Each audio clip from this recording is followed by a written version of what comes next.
2025, August 22nd through the 24th, in Elmhurst, Illinois. A weekend you won't want to miss, with special guests Cale Zeldin, Paul Vanderklay, Rod Dreer, Elizabeth Oldfield, John Vervaeke, and Jonathan Peugeot. Midwestuary 2025, the Fellowship of the Spirit. Stay tuned for more details. Visit us at midwestuary.com for ongoing updates. But it's time, I think, now to turn, awaken from the meaning crisis, to the other side of the argument that we need to make. We need to turn now to not a historical analysis of the genealogy of the meaning crisis, but a cognitive scientific analysis of the machinery, the cognitive machinery of meaning making itself. Jesus starts to emphasize a new kind of love, agape. And this is not the love of consumption or cooperation, this is the love of creation. It's the love that God is demonstrating towards humanity in the way God is an ongoing creation.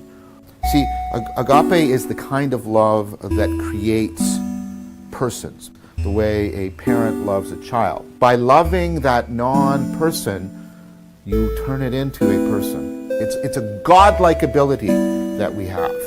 A person that could enter into a community of persons and find meaning, fellowship, belonging.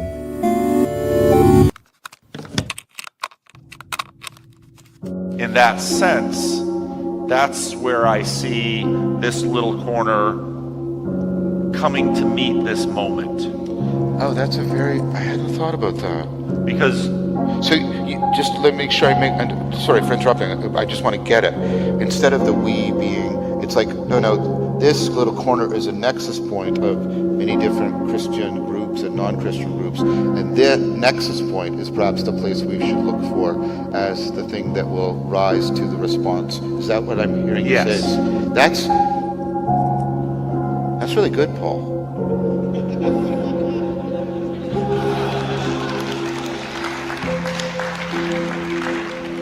And that's what I hear when you say, this is how this little corner should steal the culture.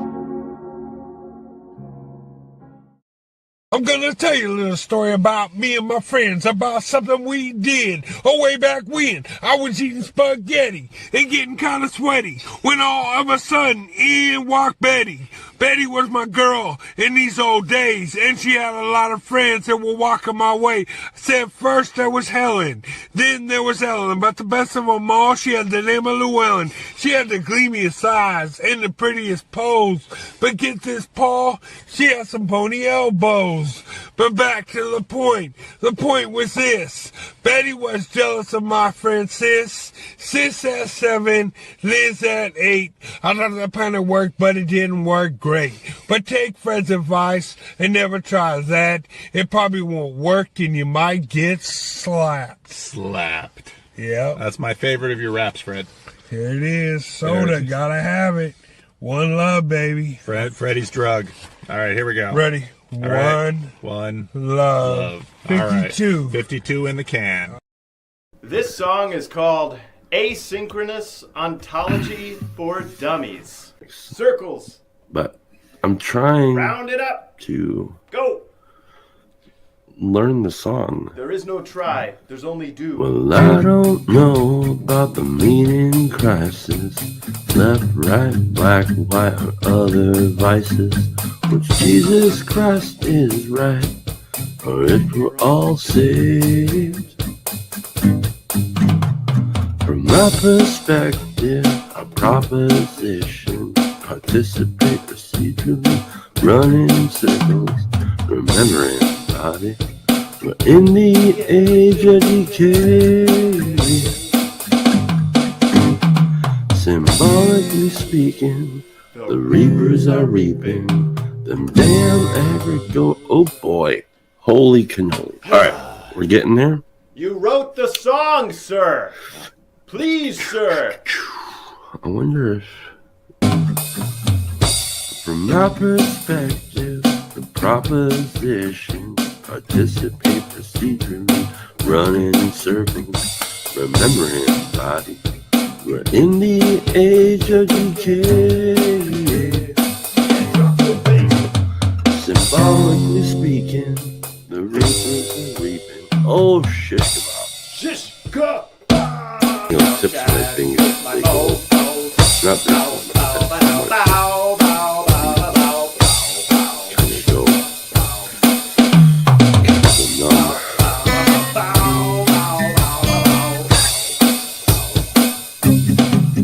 Here we go.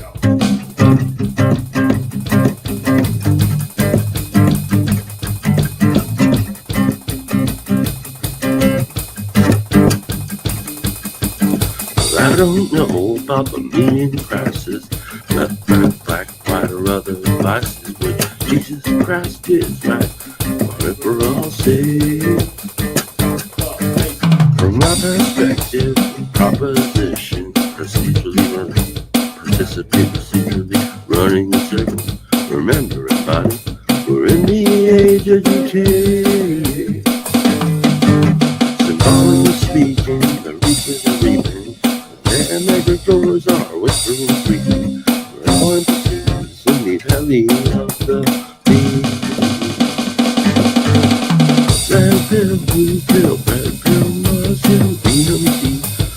Red and pill, got one and number two.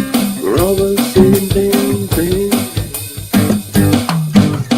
So clean your room, repent on sin. Ontology of dummies, the bird's eye view. If you really knew, could you really say?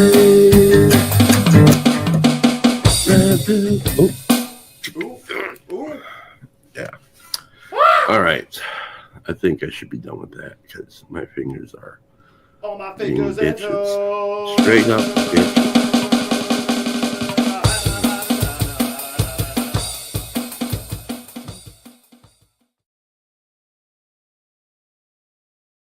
All right, boys and girls, all your fingers and toes. This is the Friday Estuary live stream where we have a conversation. And I have zero idea what we are going to talk about this morning. But we have some return guests. We have some familiar faces. We have some new faces. A couple of people still haven't shown up backstage. I really hope that one of them does show because I met her in the UK. She's from the UK. I met her at the ARC conference, and so I really hope she shows up. She participated in an issue. Oh, there she is. She's made it into the room. Great. Maybe I'll save her for last because I usually hit the veterans early because they sort of stack up as the first ones. They're familiar with the estuary protocol.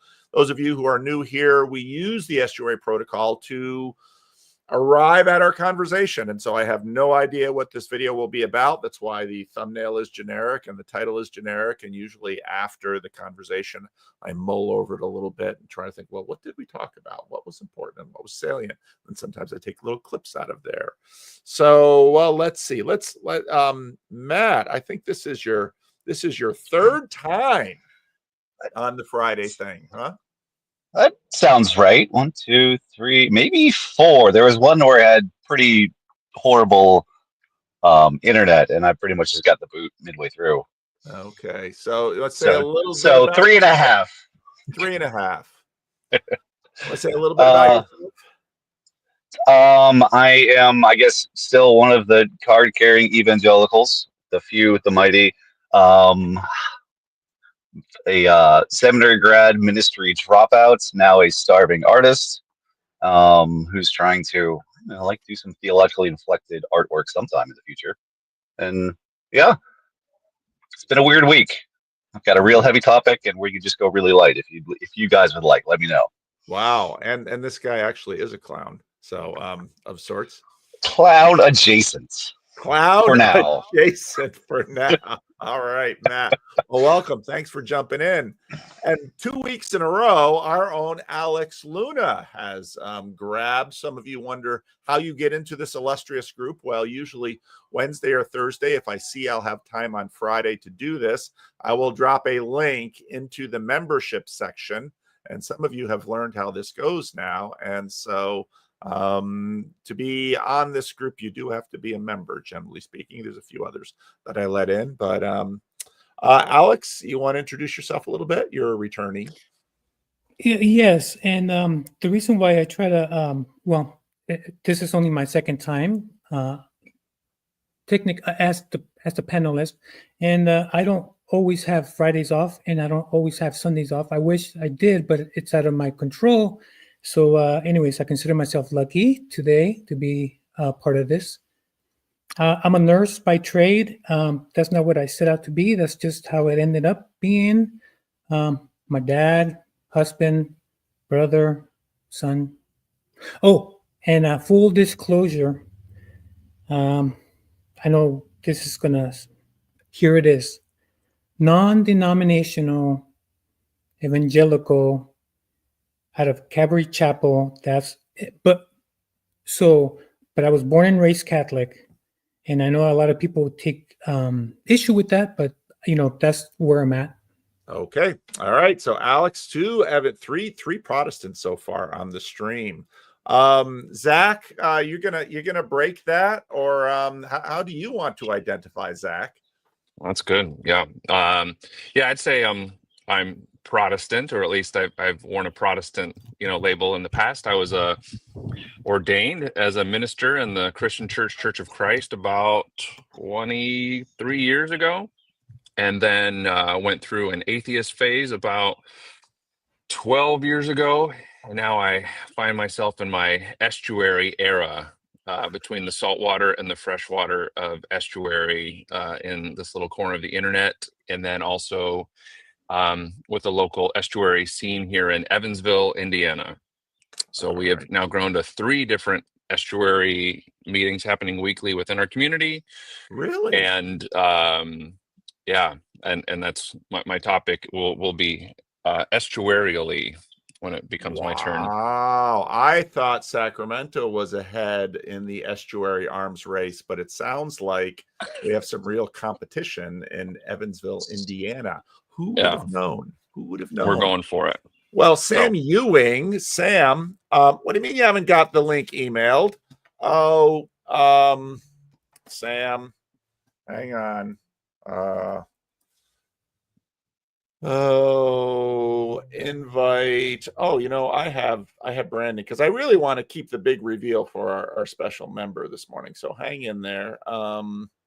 Let's see, maybe a little bit of branding.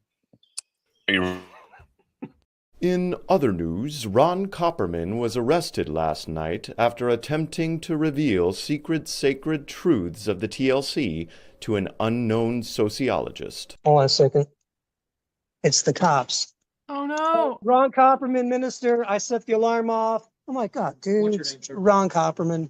Yeah. 18A. TLC authorities have indicated that the Copper Man is being held at an undisclosed facility until he repents of his false prophecy. Back to you, Tim. There we go. Just direct from the House of U. I have now emailed Sam the link. We'll see if Sam can get in there. The Copper Man. Okay, Sam, you're just gonna have to be last, because I'm sick of waiting. Carla, who I met at ARC. Welcome, Carla. Why don't you give us a little bit fuller introduction? Oh, thank you so much. And actually, I've met 2 of you guys in person, because I know Zac from the Rebel Wisdom days. Ah. So, Zac's name on it. Like, yes, this is so I ended up here on a long journey that started with basically Rebel Wisdom, and ended up meeting you, Paul, at ARC. My kind of obsession, life purpose, sometimes I get paid for it, is really game B for government. So thinking about we are facing these unprecedented challenges in governance, and what are the capabilities, approaches, ways of thinking, working, collaborating that we need for the future. And I do that from the context of the British government, but there are actually problems that are shared across the world with other governments, but also corporate culture in general. So you could call me a corporate transformation specialist, if you wanted to make my job sound really dull. But it's really trying to bring what are all of the ways of thinking that we need to do differently if we're going to kind of navigate the challenges. And I'm a big student of Jordan Hall, who I think is who actually introduced us properly, Paul.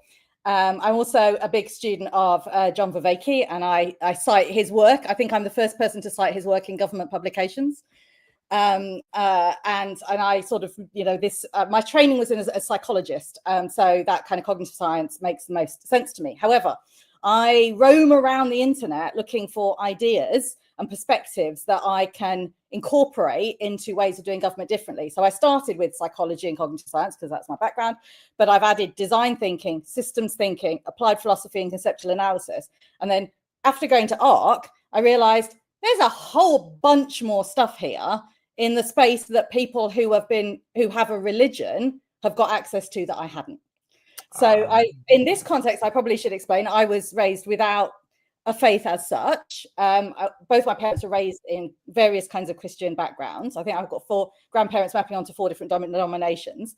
Both of them had left those faiths, but had a bit of Buddhism. So if there's any kind of background that I felt most comfortable in, had been to classes on, felt kind of normal, is Buddhism. But I'm sort of roaming around looking at all of the different wisdom traditions to try and solve the problems that we've got, and I'll be pitching something on this topic. But I have watched and learned so much from this channel and so much from sort of this community. So I'm really grateful to be here. Well, wonderful. I'm so glad that you signed on, Carla, and really, really looking forward to your pitch. Now, our own Mark Jackson, who is a Brit who lives in Tbilisi, Georgia, was trying to, this is a fascinating thing for me, where the people from the UK can locate each other's hereditary just by their accents. And we can do this a little bit in the States. If you're from the South, if you're from New England, maybe from New Jersey, but this is like this, it's like magic. So you don't have to say where you're from, but hot, cold, did Mark sort of figure you out? Did he say I was from Kensington? Kensington. No. Oh, then he said slightly more east of London. Okay. He nailed it. I was born about 30 miles east of London. Every time I see you people do this, I'm like, I haven't lived there since the 70s, but very well done. Wow. Well, okay, enough of the fun. Just plain old American Sam. There you go, Sam. Sam, another repeat. What do you have to say for yourself, Sam? Oh, not a whole lot. For people who don't know me, I'm in Michigan. I'm an accountant. I guess since it's what we're doing today, I was raised in a Pentecostal church. More recently, though, I've been going to an RCA church. I think almost RCA anyone, or formerly RCA, or soon to no longer be as RCA. far as I know, it's currently RCA, and actually a pretty big percentage of the denomination too in the church network. So, wow, in Western Michigan? No, in South. Well, it's based out of Ann Arbor, the church network. Oh, interesting. Interesting. Too much CRC inside baseball. Anyway, so let us proceed with the pitches. Now, those of you who are unfamiliar with the estuary protocol, first we pitch an idea to the group. Then we point to somebody else's idea in the group to see what the group really wants to talk about. And then we play. So pitch, point, play. Matt, pitch. Should I go heavy or should I go light? Help me out here, guys. I want to read the room. Heavy. Heavy. Here we go. All right. Okay, so this deals with, I think, kind of like the demon that stalks just about everyone in the corner. But I'm dealing with a suicide in my community about a week ago. Oh, that is. And great. This is again one of those like on paper, all of the things that would be kind of like structurally in place relationally to prevent that sort of thing didn't seem to do any good. Attached to a church, active, seemed to be maturing, friend of mine, involved in kind of extracurricular, like deep relational upbuilding stuff, and still didn't, like, when it came to a moment of decision. And again, I've been talking with some of the friends close to it and just trying to, like, again, try and make sense of the senseless sort of deal. And the big thing I want to talk about to kind of abstract from this is something that we can all relate to is I feel like there's something particularly about like male isolation that I want to talk about, particularly like what can we do to effectively disrupt male self-isolation. And particularly, I think the corner is weird and not representative that we are all people who have found a way to kind of tunnel out of our self-isolation together. How do we help normies in the real world who this is a bridge too far for them? How can we take the treasures of the corner and start to build inroads to, the laity, the non-monks, the non-super weird? How do we bring the treasure we found from our heroes' journeys back to our community? Okay. All right. Thank you, Matt. Alex, what pitch you? Well, Matt, wow, that's it hits home because I have a family member, so it hits close to home as far as that. I know my pitch last week got turned down, so I'm going to try a different pitch this time around. It was a good pitch, though, I thought. Yes, but I'm gonna try something different because it might. So where should I start? Okay, I'll try to make it short because I know to the point. Yes. So as far as there's been many conversations as far as the gatekeepers of the narrative, by and large, and so small scale, big scale, right? Because that can mean anything, right? The gatekeepers of the narrative. So in that frame of thought, the Bible says to keep every thought captive, right? So I shouldn't entertain just whatever thoughts come to my head. So the scripture says, right? So because that could be stuck with these weird imaginings and weird hypothetical conversations or criticisms, et cetera, et cetera, et cetera. So as far as the narrative, so what the instructions that I'm learning as a Christian is like, well, if you should be careful what pops into your head, right? Recognize it when it's not of God. And also, if you want to ponder, I mean, if you really do have some time, if you want to ponder some stuff, what I should be pondering, according to the scriptures, it should be the word. Like that you can ponder, right? Get to know it, understand it, right? The Bible does say, and the sheep hear my voice. I know my sheep and the sheep hear my voice. So as far as these things that plague everyone, and because I work in mental health, behavioral health, as far as intrusive thoughts, racing mind, I can't shut off my mind. I can't go to sleep because I'm tired, but my mind just keeps, 100 miles an hour. So the concept of gatekeeping our thoughts. Is that something? Gatekeeping our thoughts. I think that's a good way to summarize it. Good. Okay, Zach, what pitch you? Yeah. You guys know who Barry Taylor is? Wait, I can't ask a question. You can nod. So Barry Taylor, I bet Luke's going to pop in here in a second. He knows who Barry Taylor is. He's a contemporary of Pete Rollins. He has a quote, and it's God is the name that we give to the blanket that we throw on the mystery of the universe, or the mystery in the center of things. And this idea of a blanket that allows us to sort of name and describe what we're experiencing and calling that God. That brings up a couple of things of like my story and my background of being a Christian and then being a not Christian, and this whole Jordan Peterson versus 20 atheists, like his first claim was, atheists don't know what they're rejecting when they say that they're an atheist. And I thought the responses of that were really interesting, and we'll see if other people thought it was interesting or not. But just what we call God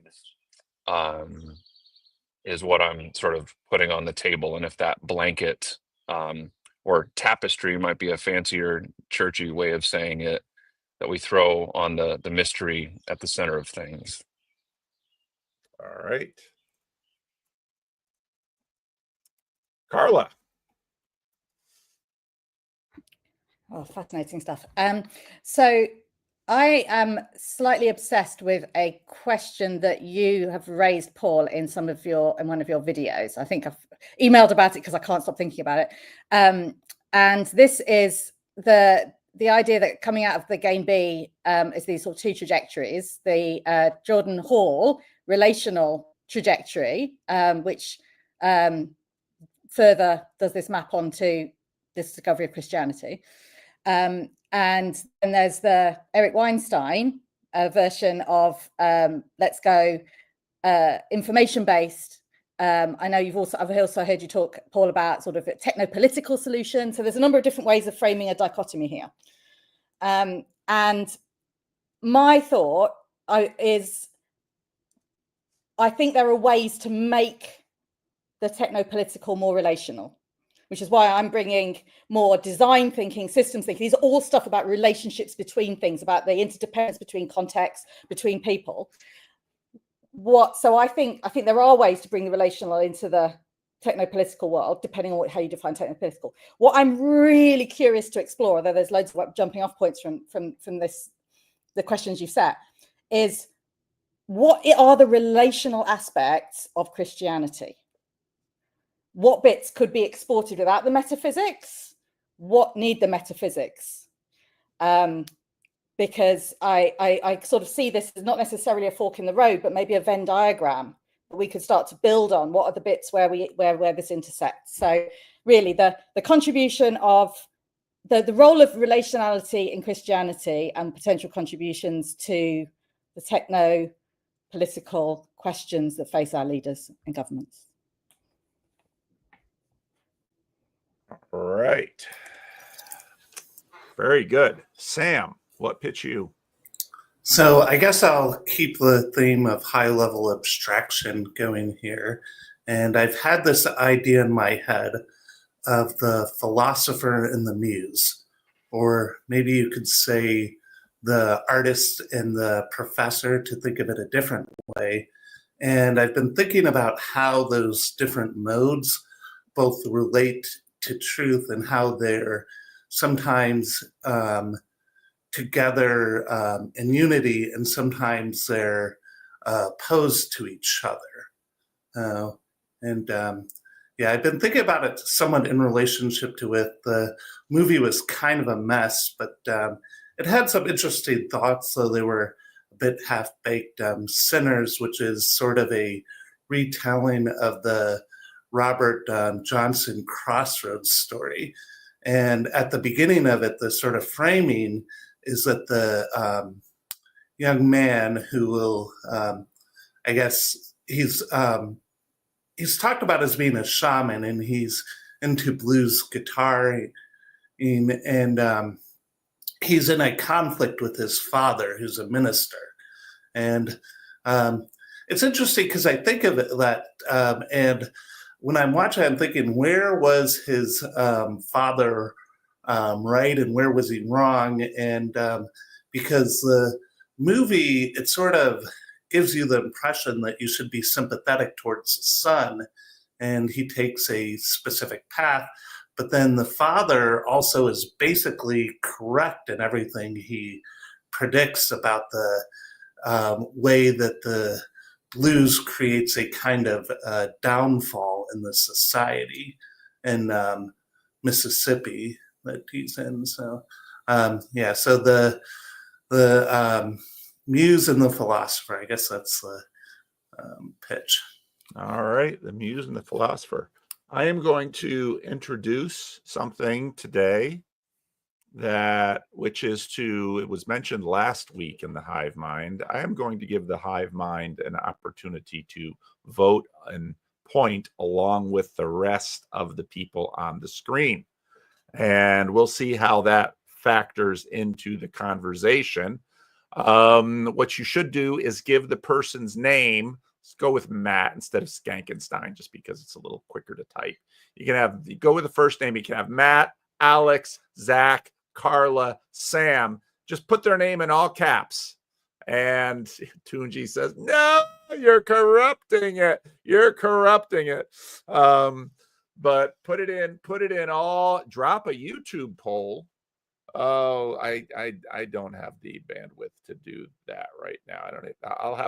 I'll have to research this. But if you want to vote, if you paid attention, if you took notes, if you want to vote, oh boy, yeah.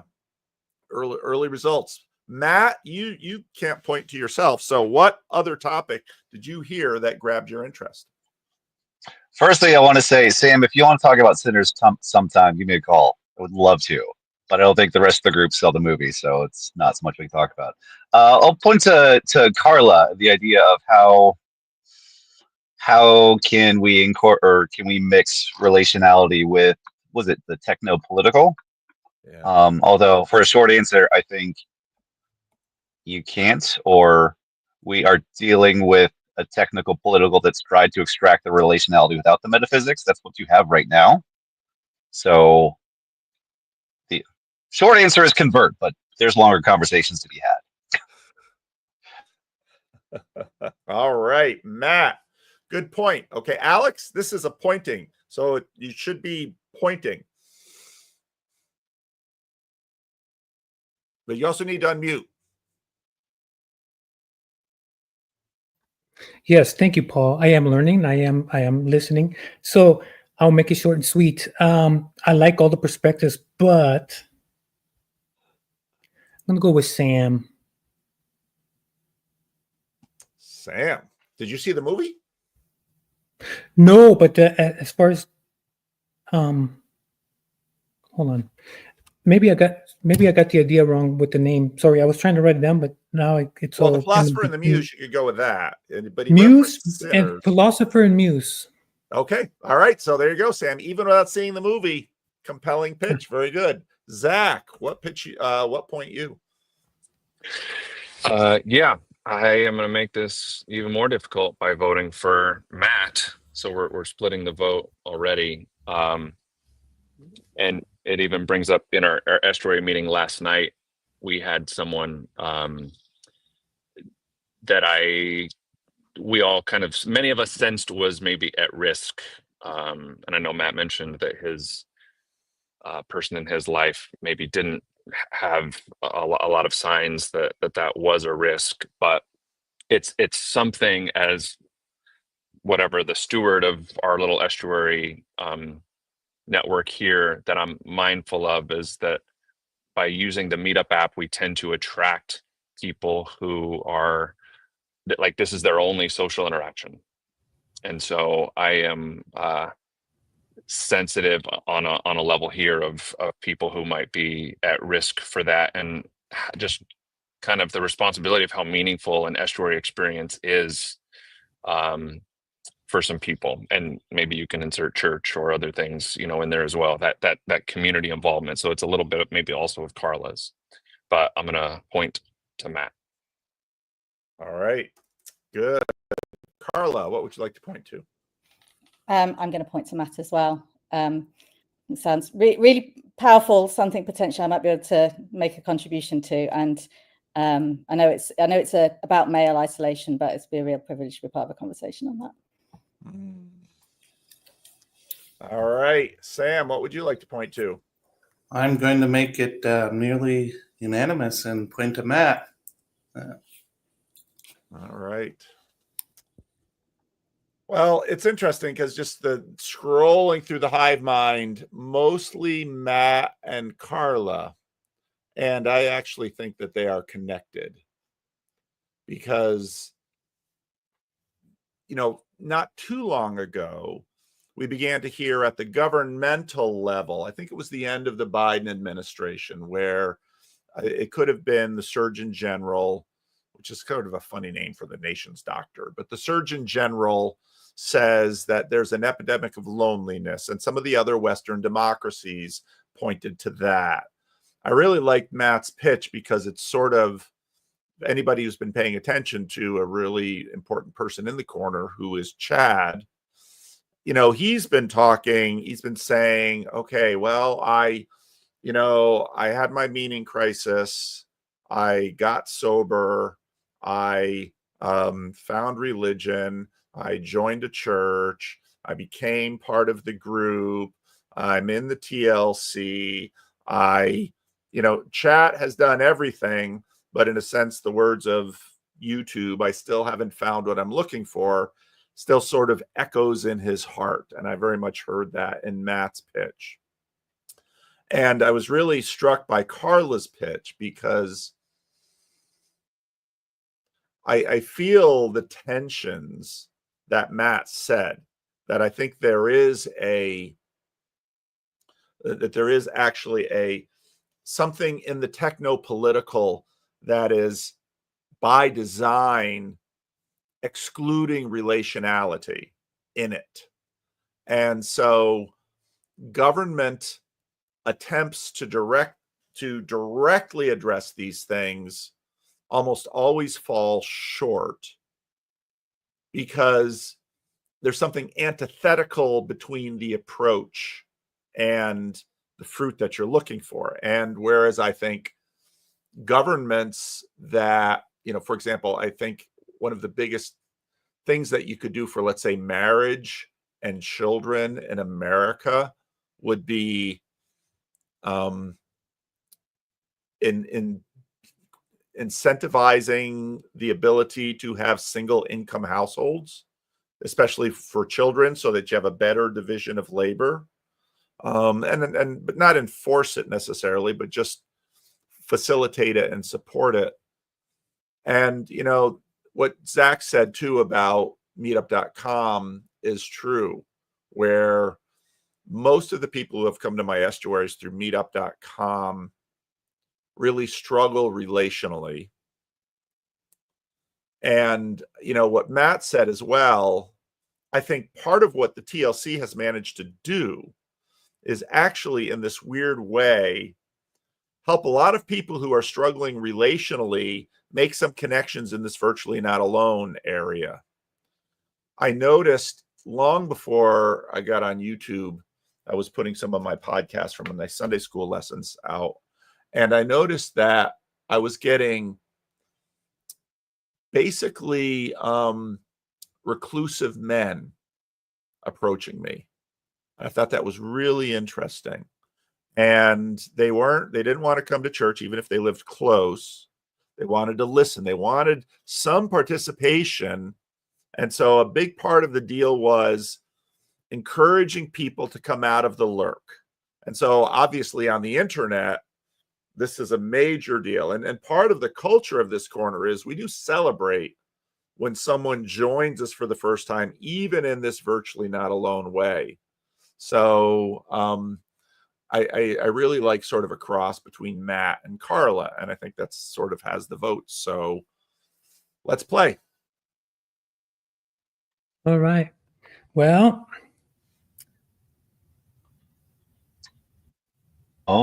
let's see. Can I request a little bit of definition from Carla, because you use a lot of kind of shorthand. Could you just give us a quick snapshot of Game B for us, just as a reminder to give us a foundation on which to build the conversation?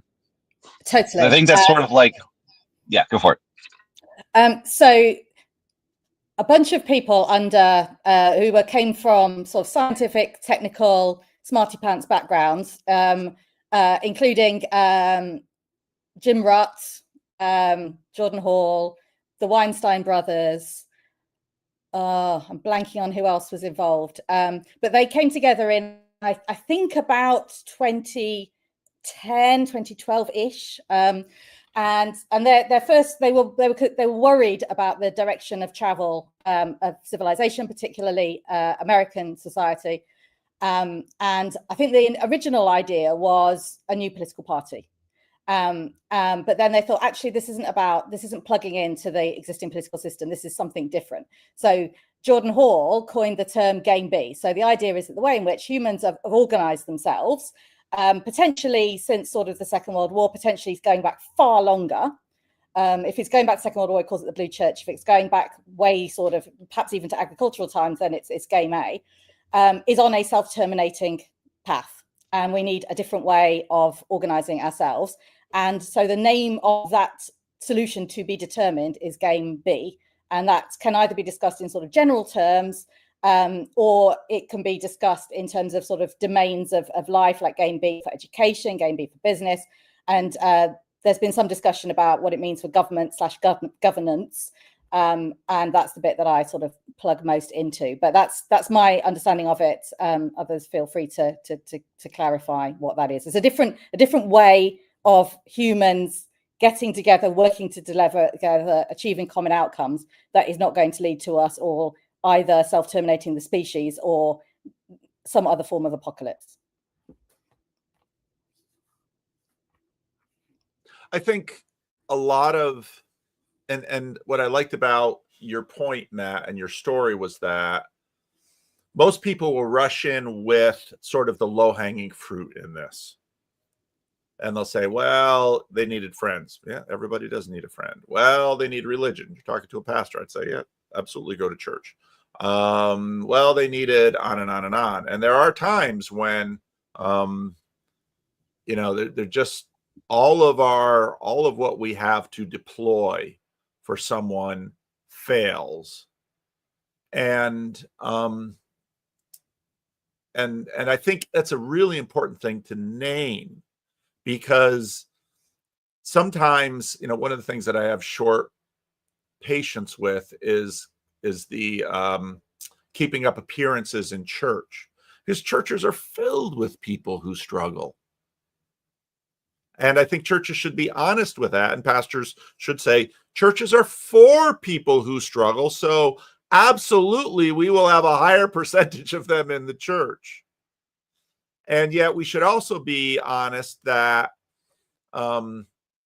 this is getting theological. And Carla, part of what's interesting about this thing is all along the way, as soon as I sort of got into this space, the hope was, can I get into this without the metaphysical beliefs? Now, people might complain about Jordan Peterson's evasiveness with some of these things, but I very much understand why he's evasive, because I think belief is such a poor word for actually pistis, what is in the New Testament, which is trust, because trust so much better gets at the idea of what this is about, because trust is so relational. Trust by definition is a word that's relational. And so, and yet there are times in which, and this is part of my, for a long time, it was sort of Christian boilerplate from certain traditions that people who take their own lives will be eternally lost and condemned and punished. And I don't believe that, because I really don't think God will always judge us in a moment of weakness, because so many of our sins come from moments of weakness. And what we see in the gospel story is this interesting comparison between Judas and Peter. Both of them have moments of weakness where they deny and betray. One is lost and one is restored. And so I like the mystery that's in there. And I also don't think that you don't choose your beliefs. You can work on who you trust, but you don't choose your beliefs. And that's sort of why I also liked Alex's pitch, in that it's sort of analogous to the idea of gatekeeping thoughts. There's a really subtle distinction between that goes around Christian talking about temptation, because the book of Hebrews says Christ is tempted. What does that mean? So there's a lot of mystery to this, and I also actually really like Zac's pitch too, and we can talk about that too. But these are all good pitches today. So I want to start by saying that the reason why I think this is difficult, because there's no one fix-all answer, because in my opinion, I could be wrong, but in my opinion, it involves several moving factors. And one is, well, first, let's put things into perspective real quick. You said that we don't get to choose our parents, right? There's some things that there's things we don't control. There's things we can control. There's things we cannot control. So there you go. So if you're a young kid and your parents are really harsh and really negative and really pessimistic and not loving, the kid doesn't get to choose that. So that it's a factor that it is really hard, because it also involves other people, right? And then how we perceive that when our survival, as a kid, as say a 2-year-old, their survival depends on the parents. They can't get a job, they can't pay the mortgage, they can't do any of that stuff. So a 2-year-old, their life depends on the parents. And if the parents have no clue, and if the parents are like meth addicts, to give a hypothetical, so it's a harsh environment, not loving, not neglected. See, those things the kid cannot control. Now, I know you say, well, as an adult, right? We all carry our baggage. We are products of our past. I mean, that's just, we can't get around that. So that's why it's really hard to find an easy answer, because people are complicated and our history is complicated. And even when things are good, there's this thing. Many people don't understand what clinical depression is unless you felt it yourself. Like the flus, if nobody has ever had a flu, it's kind of hard to describe the symptoms. But if you had it and I had it, we can kind of describe the similar symptoms. But this thing is like an invisible thing that you have to feel for yourself to be understood. And just so people know, you're a psychiatric nurse. So when you are working, you are with people often who are clinically depressed, and they have come to the psych hospital to avoid killing themselves. Oh, which is an interesting thing. Worse than that. Worse than that, because I can't give you specifics, so I'll give you general by and large. If you look at case studies from textbooks, so not where I work, just you will find that people attempt to end their life even in the clinical setting. Really? So So also having that kind of mindset or that feeling of depression, of total hopelessness, where they try to do something there, but they might just attempt in the facility. Okay. Okay. And the $1 million question is why, and that's I'll leave it there. Yep. I might maybe build on some of this shared experience kind of thing. The pitch that I actually had in mind that, like, at the very last second I switched away from was almost like trying to pitch Paul on renaming Estuary, or at least incorporating another very specific word into it, which is this word called sonder. And the concept of sonder is the realization that every other person you meet, or maybe specifically the person that you're looking at right now, has as deep and nuanced and painful and hopeful life as you do. And in my experience, the powerful Estuary moments are less about when we pitch something that's interesting and stimulating on some level of like, ooh, I got a lot out of that. It's when we are locked in and listening and have that moment of sonder with somebody. And so the idea of like what we're doing when it goes well, like when the angel shows up, it's like that is a sonder circle. And like Jordan Peterson's experience with the 20 atheists, in the chair, that was not a sonder circle. That was a type of, a battle or whatever. And they're not like perfect things to compare. But it's not just the hopefulness, but it's the pain. It's like the recognition of somebody has deep pains they may not even be able to articulate or communicate, but by coming to a space like this with that as your aim, tends to be reliably powerful. And I think a piece of that is to not be alone in your pain. I mean, that's, the Jews, of course, have a tradition in terms of funerals with that, with sitting silently with someone, so that the people are not alone in their pain. And when I've seen estuary work well, we had one person come in out of the blue. He's never come back, but he came in basically to confess something that he didn't want his family to know. And then you get this dynamic, which is really weird, which we see in the clinical setting, where people will confess their sins to a priest. They'll confess their sins to a therapist. They'll confess their sin, in a sense, in AA and recovery, to a group of anonymous strangers. And so there's this deep longing, pain. When you have both pain and isolation, it's compounded. And that's often a terminal situation. There was a chaplain at Calvin who used to say, pain shared is pain divided. Joy shared is joy multiplied.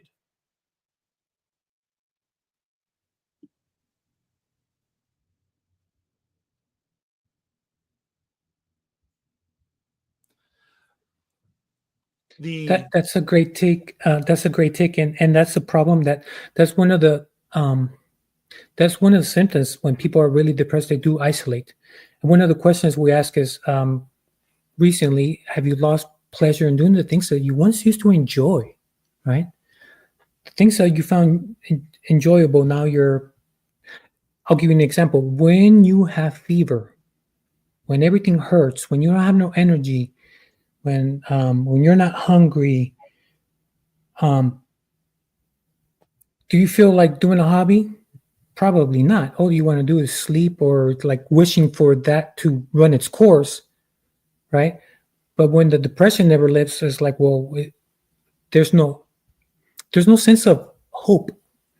When you're down, stuck in a pit, and there's no light. And that's the $1 million question is, how do you provide hope to someone that has no hope? Yeah. And you also, with your pitch, Alex, noted that one way to describe depression is a way of thinking. And so your pitch was, well, it's basically you get into questions of thought control, and Buddhism and certain meditation practices have tended to lean into that. It's a way to try to leverage a degree of agency with respect to thinking and thought. I want to note something that Steve commented here, which was, in my experience, being around people makes my loneliness worse. And I think that gets into the Sonder idea, because the loneliest place can be a crowd, or sometimes the loneliest place can be a family or even a marriage. I mean, part of what provokes divorce and sometimes suicide or murder is loneliness within a marriage. And so, Chad emphasized confession, but there's also, I mean, it's in a sense, part of what we face with this is that we have some tools, but no tool is finally completely, no one tool is finally completely effective. Because even confession, so at the first confession, there's a sense of relief at the disclosure, but that will build if there's not a degree of achievement and success when you have to continue to confess, and when you have to continue to recognize, not only, okay, so I'm powerless, we can use alcohol. I'm powerless over alcohol. Okay. I know people who've been through rehab more than a dozen times. And I've seen people with sin be at a point where they're just so even fed up with themselves. And part of what's interesting about suicide is it is built on the premise that ending my biological life will end my suffering. That's an interesting premise, but it's, of course, unproven and not provable, which sort of circles all the way back to Carla's comment about metaphysical beliefs. And even though I think it's sort of cheap theology to say things like, well, if you take your own life, you will suffer eternal judgment. Even beneath something like that might be the assertion that your assumption that ending your biological existence will remove your pain might not be built on a solid foundation. There might be something, one of the things that I took, and people have said, no, that's not really in Despair Unto Death and Kierkegaard, was one of the ideas I took from that is Kierkegaard sort of engages the horrifying idea that what if, in fact, the view that you are suffering from cannot be addressed by physically ending your body? That is a terrifying idea, but it's also What a if it's hopeful. spiritual? Yeah.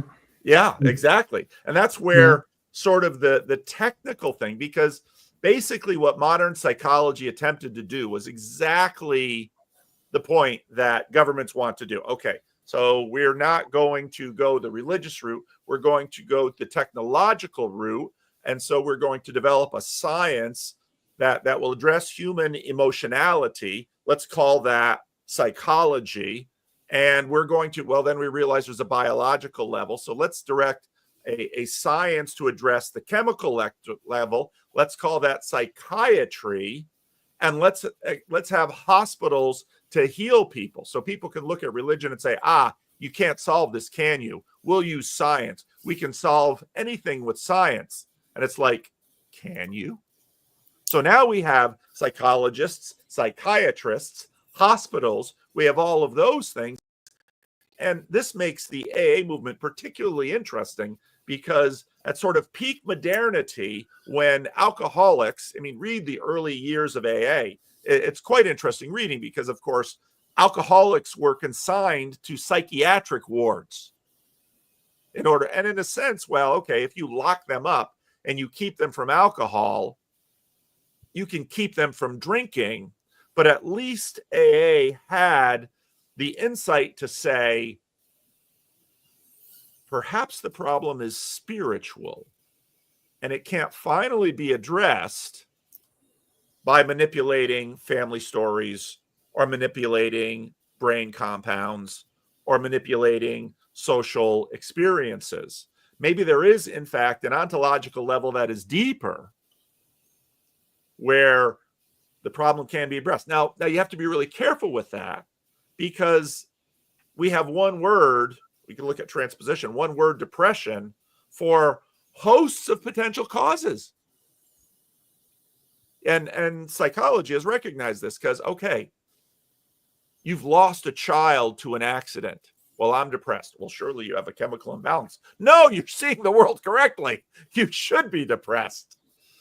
And you had a terrible childhood. You should be depressed. There's been a brokenness. But I think, again, the religious insight is that what if my mood is not simply a function not only of my body chemistry, not only of my social condition, not only of my economics, but maybe there's a level to me that can't actually finally be addressed by all these things. But that's not everyone in every case of what we call depression. But the problem is that, or I think that deep level, that ontological level, that's not something that can be directly accessed. It's not manipulatable. I feel like that's kind of why I started the discussion asking about what structures can we build, because we can't reach the thing itself. That's the problem. We can't just reset the bone. So how do we enact some preemptive measures that allow that thing to sort of heal itself, All stop right. itself So from being poisoned somehow? Go ahead. I want to say this because, yes, I do believe that prevention is a lot better than the after. Once you're already there, it's a lot harder to control that. Prevention is a lot easier. But the $1 million question is, okay, how would you prevent someone into going down that before they get there, right? And I have a unique experience because I found myself trying to crawl out of a pit, and I was unsuccessful, and I was crying out to God, and I was drowning, right? Metaphorically speaking. And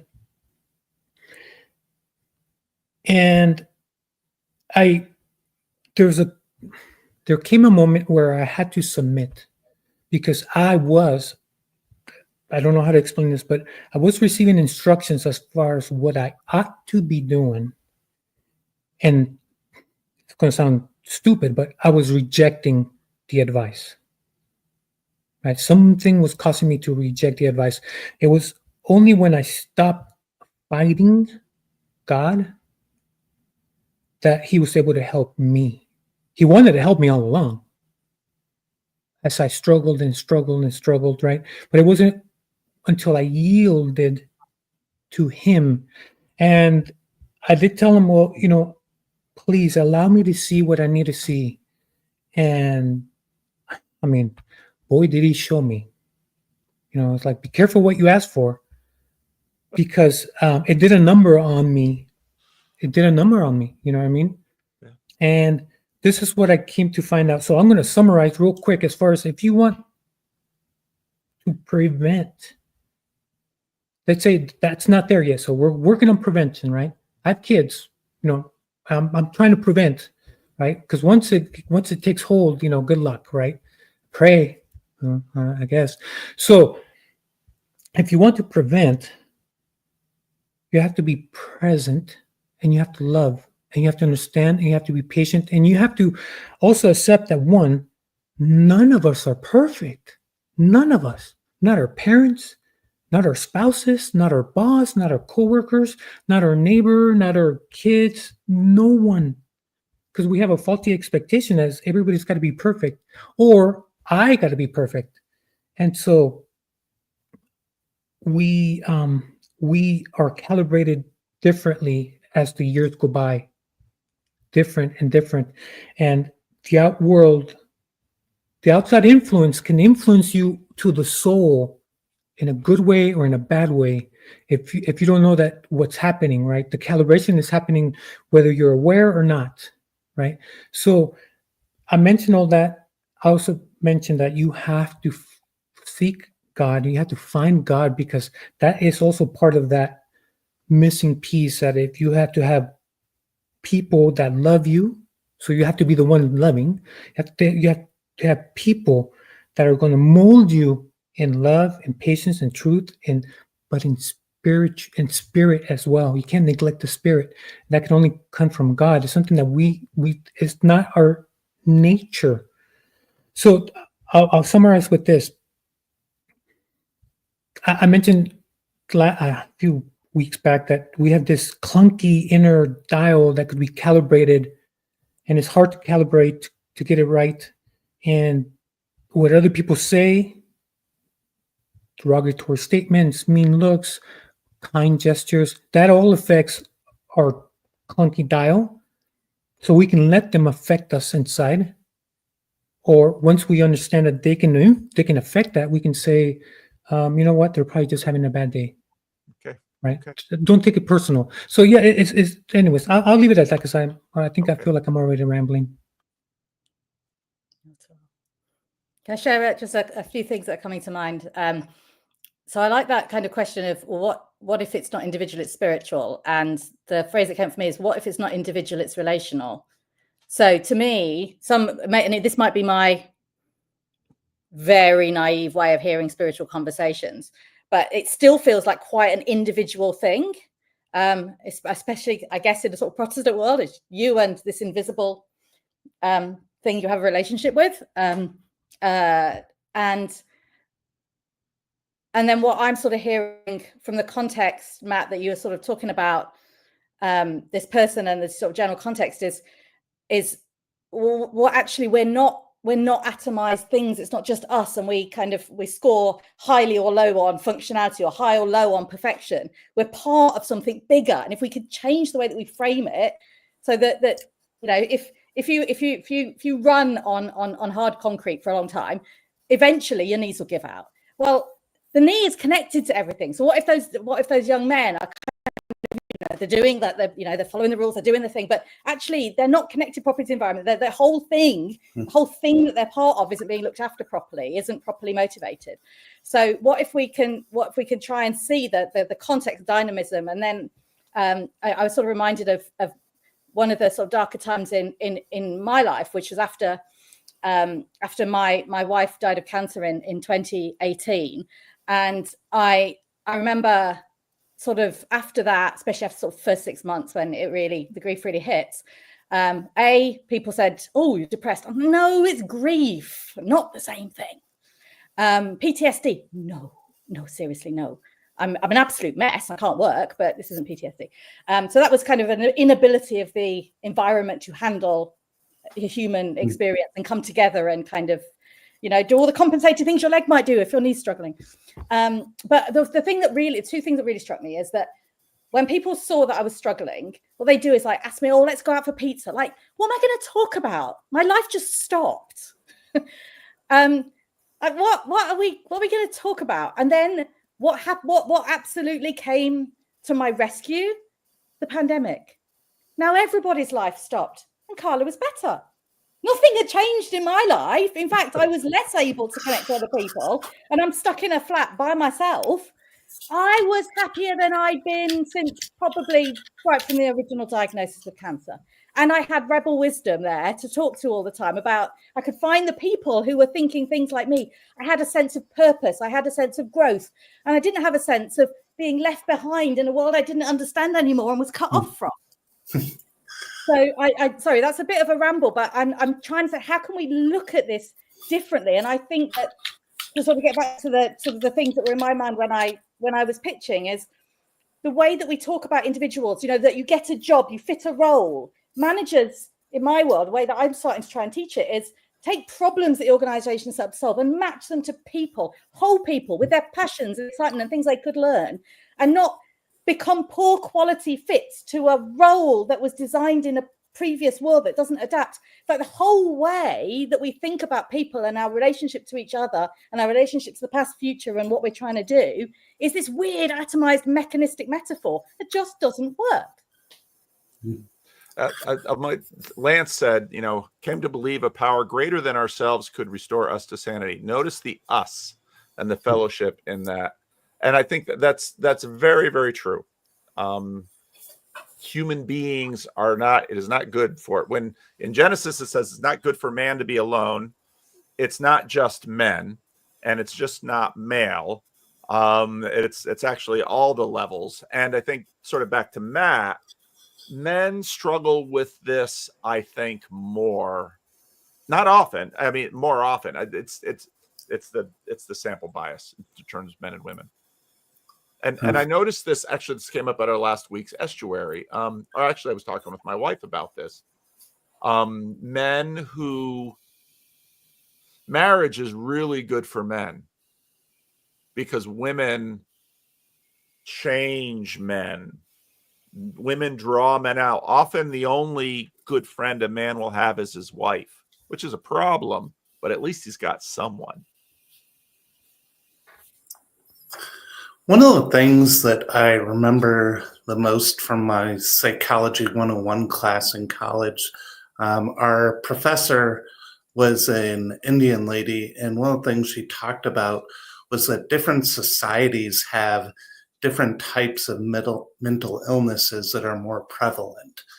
And like, I guess there's this type of mental illness in India that's quite common, but not so much in the States, where people just become catatonic, for example. And I think about isolation, and part of what we're all dealing with, and it relates to some of the other recent estuary topics that have been on the Friday live streams, is living in sort of a post-institutional society. And that's true with churches. It's true with what you might call fraternal organizations. It's true even in some ways with family, even if you are married or you're in a tight family unit, you probably don't have anywhere near the amount of extended family interaction that you would have 100 years ago. And I don't know what the solution is because, well, I know it got a good chuckle from PVK when I had brought it up before, but it's like you could say, for example, one thing I've heard in the TLC is, the nuclear family is a heresy. But it's like, well, I don't know, raise your hand if you're the first one who wants to move in with your in-laws or your parents for that matter. And I don't know how we live a more, I don't know, a centered, a more humane kind of life.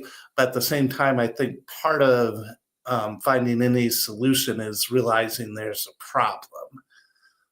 I've noticed there's a lot of AA sloganeering going on in the comment section today, and there's a good one. Yeah. Well, I want to say this. We're battling this crisis, right? And we're failing. The suicide rates are off the charts. I mean, the science is, hard science. They got the studies, they got the clinical, they got everything. They got the medications, they got the treatments, they got the everything. And we're failing, right? We're failing. We're not making ground. We're losing. As a matter of fact, Jonathan Haidt, the anxious generation, as far as the medium as a message, these new ways, these technologies that affect the ways we perceive as normal. Because you just said, who would want to live with their in-laws? And I said, if you rewind the clock 800 years ago, normal, what you thought as your in-laws was completely different than what we think is what our in-laws ought to be. Like the kind of, just the notion you say in-laws are, people cringe. But like I said, not every society cringes. I'm Hispanic, so we don't cringe at that. Oh, my in-laws. So right. Not everybody's perfect. Some of my in-laws are a blessing. And when they perished, we genuinely felt the loss. You know what I mean? But death is part of life. But no. I seem to think that we are being morphed into a different way of thinking because the technologies distort the reality that used to be from thousands of years ago to now. But this is where we're at now. I mean, this is what we have. So, a little last year I put the link in. There's an interesting video that Burn Power picked up on called The Symptom Pool, which is a psychologist who was noting that things like anorexia, bulimia, and then gender dysphoria. There's interesting studies on, again, this question of mental health and culture that gets to this fact that our maladies, people are not mystified that we have higher rates of diabetes when we're all drinking soda and eating fast food. People would say, well, of course, it's materialist, it's physical, it's biological, but the structure of the society. And again, I think part of the I think part of what's going on now in terms of the rates of suicide suggests that the techno-political approach, that's kind of the argument with the post-liberals. The techno-political approach is failing. And so to get back into the game B, it would say, well, and that's, what I saw when I saw Jordan Hall versus Eric Weinstein, and I put those two next to each other, because I think Jordan Hall basically came to the end of it and said, you know what? I'm getting off the techno-political track and I'm getting on this other track.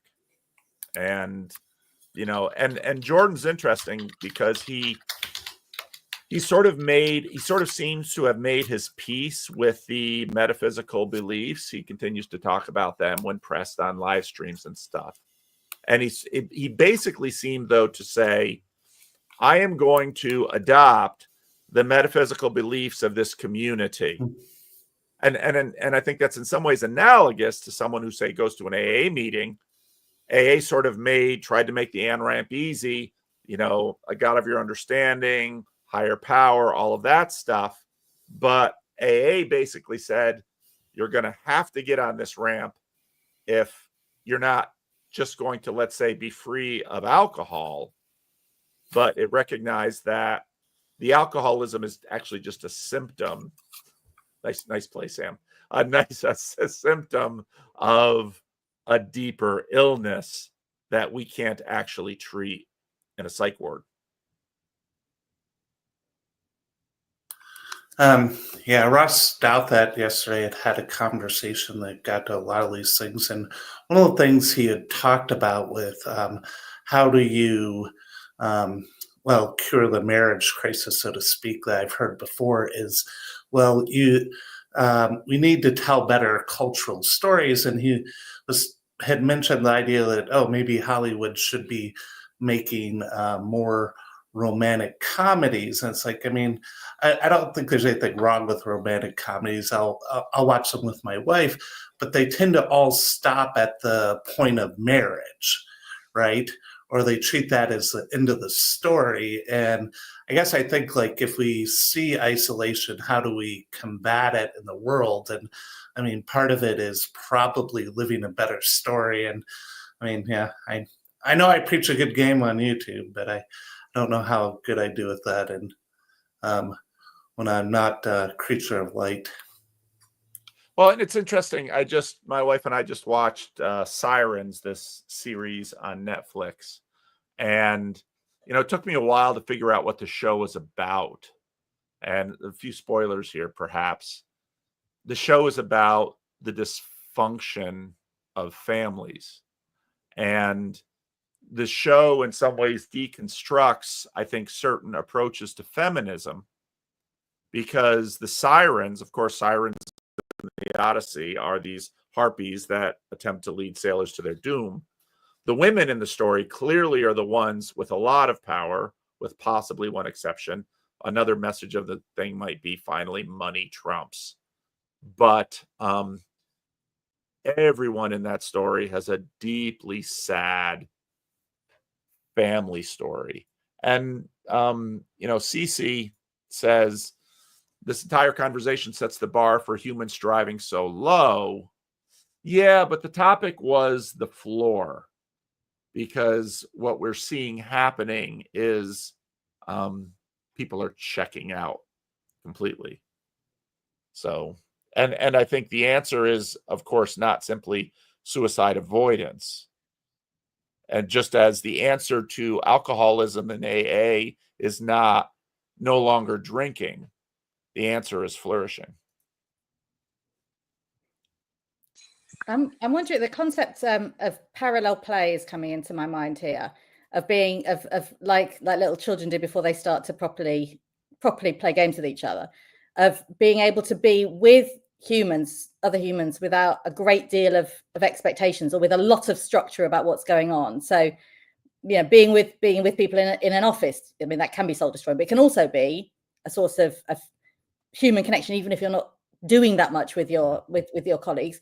I guess going to church is like that, and going to university or school, but increasingly not. And I'm wondering if trying to find people feel that they need to have a story to tell, or they're going to be compared to somebody else, and creating more spaces. And I do think churches could be a real part of this, where people can go show up, that they're expected to do certain things that are clear that they can do, but they're not being required to perform for each other. And that might be really obvious to everyone, but to me, I'm always seeking out parallel play experiences, partly because of my autism. I find anything that's too interactive can be a little overwhelming. But I'm wondering if that might have been what the guy Matt was talking about was also kind of after, all the lurkers, like what's that next step beyond lurking that isn't performing? Zac, is there a social situation where you don't perform? Well, I suppose it depends on what feels like performance. So if I'm at a gig watching some performers, I'm not having to have a beer and talk to other people and come up with conversation or understand what they're saying. So this is an autistic person speaking of how I navigate the situation. So if I'm dancing, I realize for some people that's very self-conscious and they feel like they're performing, but I have trained myself I can just go off into my own world. But I'm not lonely because I can feel other people around me, but I don't feel like I'm going to get it wrong all the time. Again, this might just be an autistic perspective, but it might not be. Zac, you wanted to say something. You unmuted. I was recognizing that one of the norms that we have in our estuary community is, as we go through the second round and frame the second round and go through like personal, contextual, intellectual, spiritual, estuarial, the shorthand that we use is what's alive for you. And Elizabeth Oldfield's book, Fully Alive, that tends to kind of cut through everything. And, we let people know that we will have confidentiality within this meeting, and that if they feel something coming up, they're not sure. Like, I love how Matt even like took a little temperature of the room of like, you guys want the heavy thing or the light thing? And we're all like, if you don't tell us the heavy thing, we know that's, and alive maybe is a tricky word with that, but like that's the thing that's wanting to come out. And so maybe that's what's attracting and retaining some people is really putting that word life and alive at the center of it, and it's what brings things to life as we get into the deeper rounds. Well, and it's the relationship between life and pain is interesting. And as a culture, with negative utilitarianism, we, as a culture, in many ways, our base religion, our public-based religion, is negative utilitarianism. We want to, if something or someone, now we've even got this preoccupation that, oh no, what if AIs become conscious, as if we understand that word, and then they suffer? Because then we can't turn them off. And of course, given the framing of negative utilitarianism in a place like Canada, increasingly the laws are, well, if you're suffering, let's end your biological life. That will resolve your suffering. And you can't say, will it? No, because of the secular frame says that those kinds of questions are not permissible in terms of the public square. So this is where I want to say is that the narrative, right? The narrative has been changing and changing and changing to the point where we seem to think or have an expectation that to be human is to never struggle, to never, to attain something that's difficult. You're going to struggle. You're going to have to put in effort and time and sweat. To live is to struggle. Yes. And like I said, this is a thought experiment. All we have to do is go back 1,000 years, and everybody that was alive at that time, everyone, the whole entire world knew that struggle was normal. And if we get it, if we get better at it, it's better for everyone, right? So, but struggle is normal.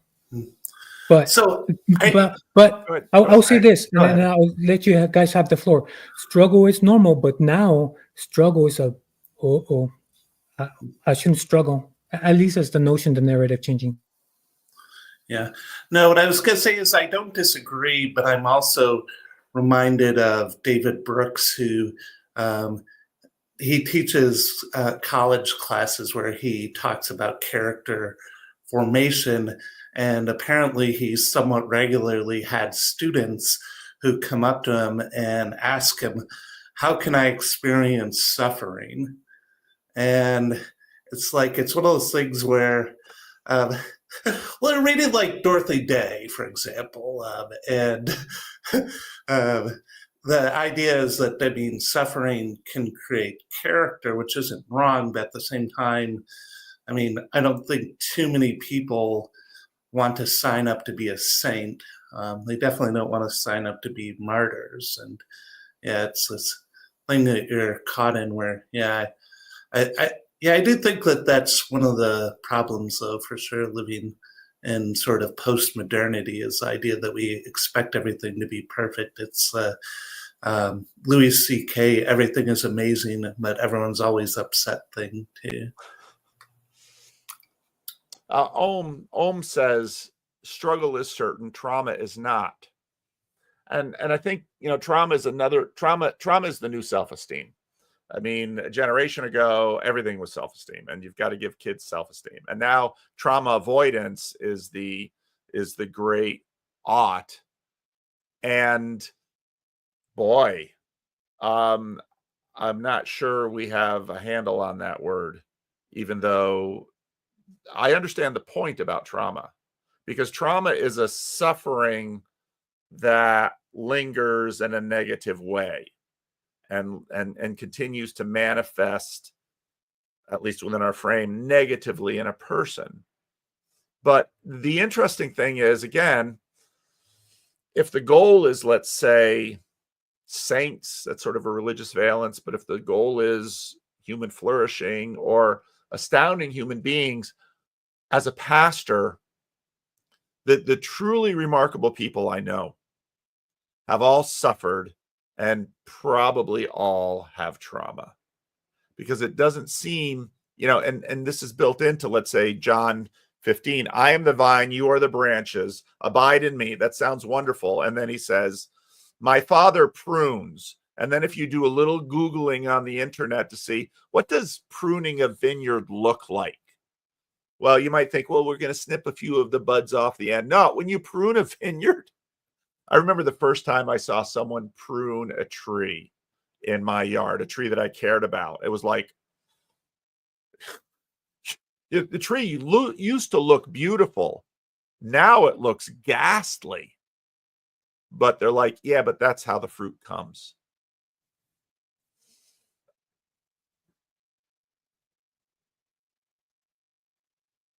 And even some of the best saints come out of trauma. And today, some of the best saints come out of prison and psych wards and recovery groups.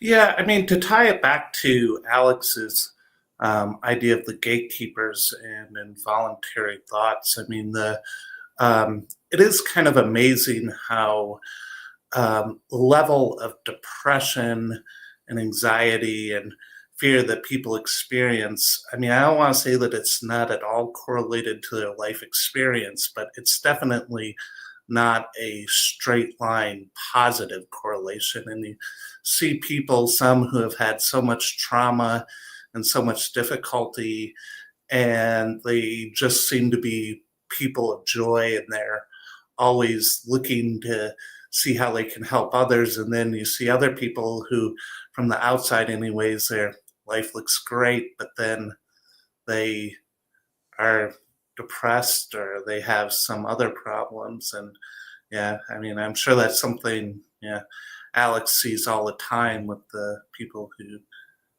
he works with. I had a new pastoral experience this week. I went with a friend to pick up his brother's. He doesn't have a car.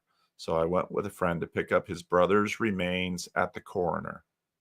And his brother There's a lot of trauma in that family. And his brother was, did a lot of things, did a lot of hurtful things against a lot of people, including in his family. And then his brother eventually became homeless and lived in a tent in the city. And the coroner's report says he died of meth overdose at 60 years old in a tent in a park in Sacramento. And the only personal effects left were keys, which of course probably went to nothing. I said, have any idea what the keys were to? He said, probably to, the house that we used to live in.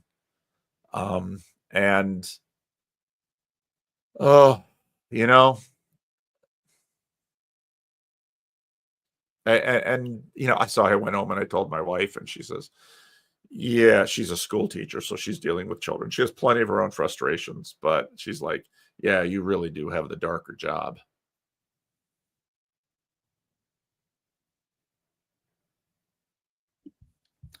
I really like what Alex said about it's struggling, but if we struggle, it's for everybody's benefit. And I think that last bit I don't hear very often.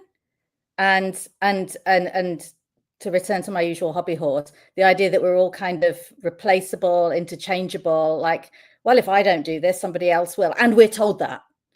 And the sense that you're needed as you, where you are doing what you do. I think this is the sort of thing Jordan Peterson speaks to. And it's one of the reasons that listening to him can really lift people up, is that he's like, okay, think about where you are, be the strong man at your father's funeral. And it's like, that makes your struggle not only meaningful, but necessary, and only you can do it. Or if you do it, it will make a big difference that you do it. Yeah. It's the thing that strikes me about the Canadian MAID system and its broadening is that, well, we're trying to relieve suffering by allowing these people to end their lives in a pain-free way. But it's like, what about their parents and their children and their siblings and their friends and their coworkers? This one death, the reason you have a funeral, and again, this is another hobby horse of mine, which is this was accelerated by COVID. People are not having funerals for loved ones anymore. They're not doing anything. Maybe they'll have a small family gathering, but they're not having anything public. They're not having anything communal. And I've seen this, I fight with family members sometime. I say, please hold a service. Well, it costs so much, and someone might say something ugly, and we have 1,000 reasons to not do it.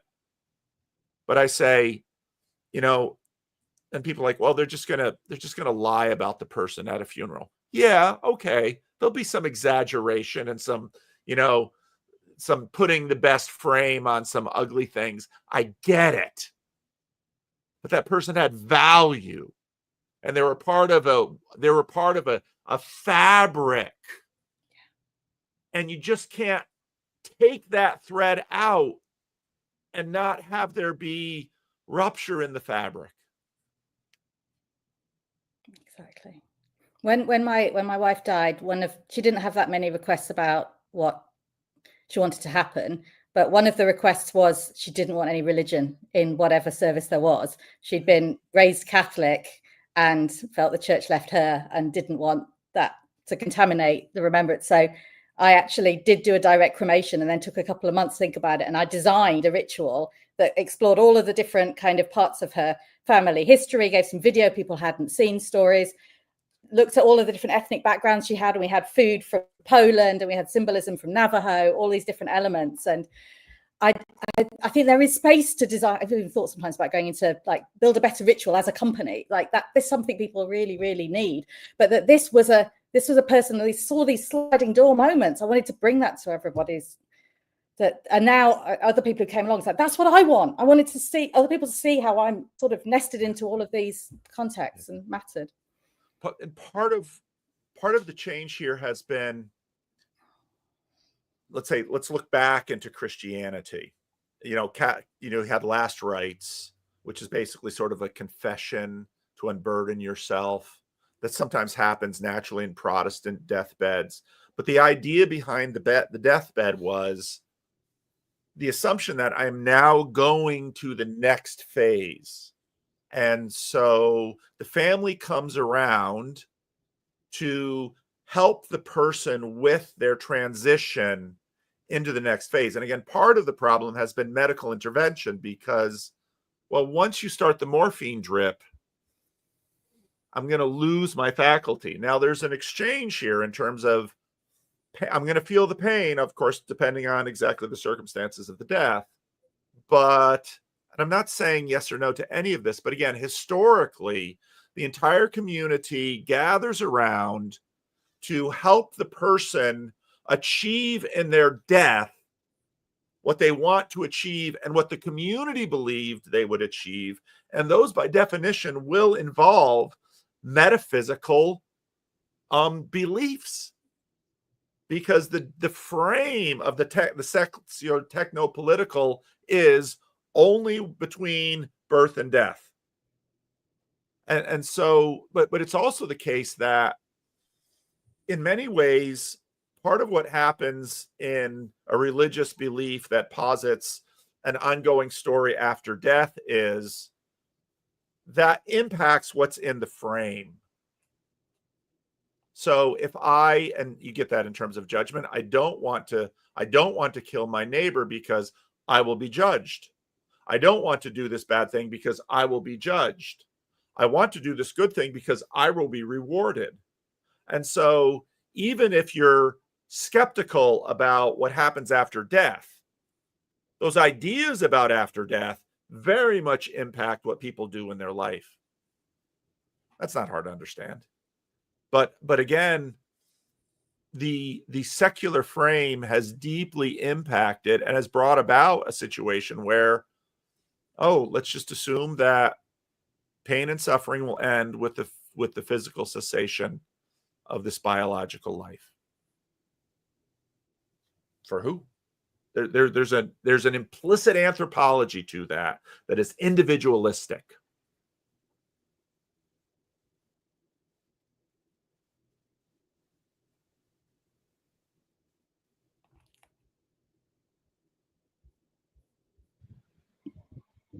Just kind of thinking through some of the ways that we've been talking about, like the deathbed and whatnot. And since they're trying to answer the question for the person who's about to pass, like, what did my life mean? Which ties directly into, again, all of our talk about the meaning crisis. The thing that we're struggling with in the middle is like, what does any of this mean? If the world has no meaning, how can my life have meaning?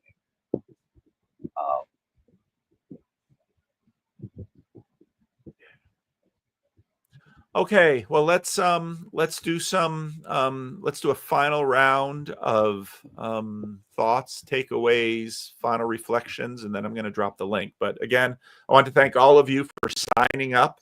And again, people ask, well, how do you sign up? Well, it's in the membership section. I usually drop a little note with a link, and I only take 5, and it fills up quickly often. So 3, yeah, it was. I usually drop it Wednesday or Thursday, and then I send the link Thursday night or Friday morning if I get it right. Sorry, Sam. But Matt, and I thank you all for signing up. Really appreciate your time, and especially, I have the sense, I mean, John Van Donk is like, hey, you can't really do this on the internet, but Zac, I don't know how you feel, but I have a similar feeling right now that I often have after an estuary meeting. Often after an estuary meeting, I get the sense of we've had some holy moments here. People have shared themselves. They've definitely engaged in good faith. They have shared personally. They've been vulnerable, and I feel blessed and full from what each of you have brought here today. So thank you. And once I drop the link and people start coming in, if they do, feel free to drop off if you have a need to. But Matt, final words, takeaway, reflections. All I really have to say is I wouldn't have even brought up this topic if I didn't already truly believe this is a community that can a discussion about this kind of topic, even over the internet. So I guess a testament to the tremendous thing that we're all building together here, that I felt comfortable enough to even like broach this. Okay. Thank you, Matt. Alex. Well, the thing about suicide is that you have to talk about that very topic that no one wants to talk about, and that is death. Because if you talk about death, then you also have to mention life. And you can't talk about death and life without talking about meaning and purpose.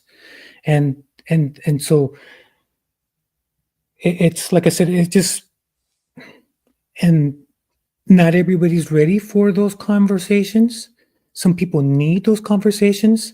Some people already have had those conversations, but it's easier said than done, by and large. Thank you, Alex. Zac. Yeah, I just feel very fortunate. I guess I haven't addressed Carla at all in this, and like she mentioned, we have known each other for a few years through the Rebel Wisdom days, and like Alex just said, we're talking about death and talking about life, and I never knew Carla's wife, but you had shared with me years ago, and felt the spirit move you to share in this context as well. And I I don't know how many people are watching this live, how many people watch this recording, but the five of us in this room, were touched by her life. And there's just something powerful about, like, it hasn't ended. We're still talking about her and what she meant to you, and how you have created this beautiful closing ritual for her. And I just wanted to affirm that and thank you for sharing that, because she lives on, even right now. Thank you, Zac.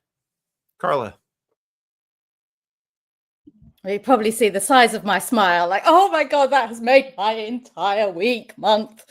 Yeah, that's what I live for, keeping her spirit alive. But she also cared about the work that I do. So I see the two as very intertwined, about trying to put the world in the ways that make it feel better, work better.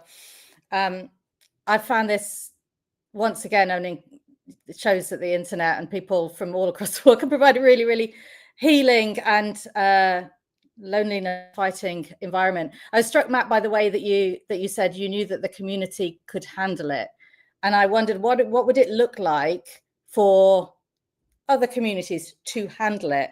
And we know that there are sort of, if you were to give this to a not very imaginative public health official, let's have a campaign about, we can talk about this. No, that's not going to do it. But why is it going to do it? And I might actually, that's something I might notice. Why isn't that enough? What would it mean to actually be able to bring in that? Because it's not just about the suicidality and that for the people who are feeling suicidal, the ones dealing with it, but it's about death and meaning and purpose, the things Alex said. So I think this has been, this is going to have my brain spinning for ages. Thank you guys so much. Sam. Yeah, well, I just feel incredibly blessed to be here today with 5 other people who are thinking about these things, and maybe being in some way very small part of the healing and the putting back together of the world. And I mean, if you're a Christian, I guess you have hope that this is just the beginning, and that God really will renew everything and bless everything in a way that we can't even begin to imagine. Thank you, Sam. I know the community can handle it. I think, when I think about what you said, Carla, when I think about how governments approach things, first of all, it's they have an enormous challenge because the scale is just crazy. It's just crazy. And I was, I might make a little video about follow up on my Synod video because, I talked in my Synod video about, the problem of people verbally processing behind the microphone on the plenary sessions at Synod, which is not a huge problem. But it is a problem. It's hard on the people. But the question is, you have to figure out how to create a culture, and that culture selects. And so, I think about Estuary, and I think about the fact that what you said, Matt, and what I know when that guy came to my local Estuary meeting from the meetup group, I'm not anxious about my local Estuary meeting, not only because I trust the individuals that are there, but because I trust the culture that is there. One guy who comes every week to our local Estuary is a big meetup.com guy, and he has other groups that he goes to, and he continually talks about the fact that this group is different. Why is this group so different? I go to these other philosophy and political groups, and all we do is we have to fight about Donald Trump, and we have to fight about, all of the things that our feeds, our news feeds are saturated with. And it's not that those issues don't come up in our group, but it is different. And again, cultures are grown. They are spirits. They don't produce them. You can't manufacture them. You have influence, you have agency, but the biological metaphor is much better in that they have to be grown. They have to be cultivated. They have to be gardened.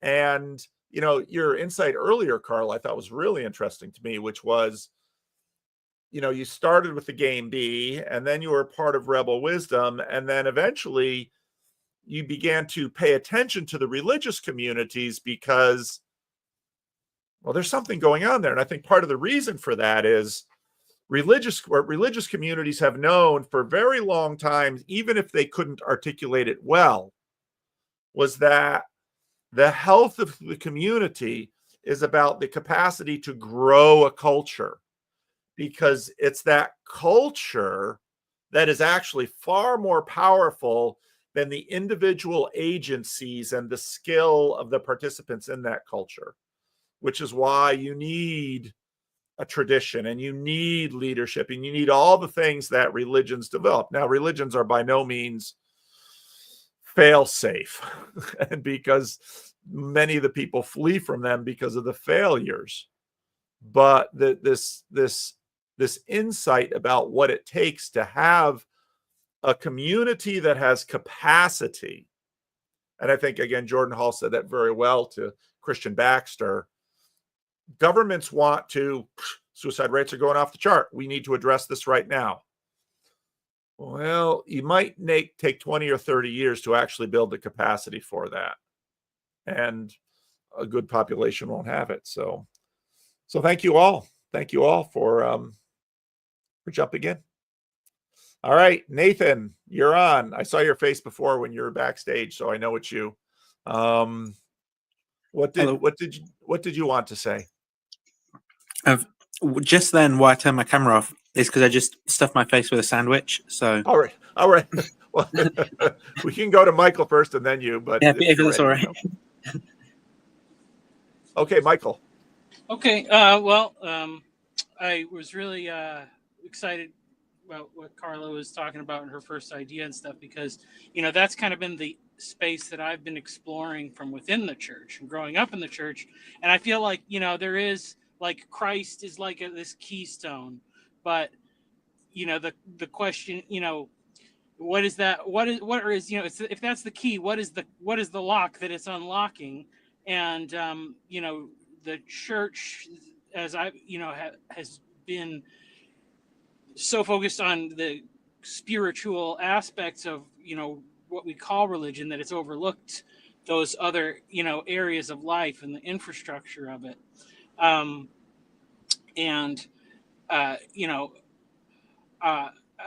I was thinking about the main metaphors that the Bible uses to describe a relationship with God is like marriage and adoption, or being a child and a parent, and then also like brother and sister. So it's like family metaphors, and what it's saying even is that those real thing, marriage as we experience it, and brotherhood, and being a child or a parent, those are the shadow of the greater reality. That's what it's saying.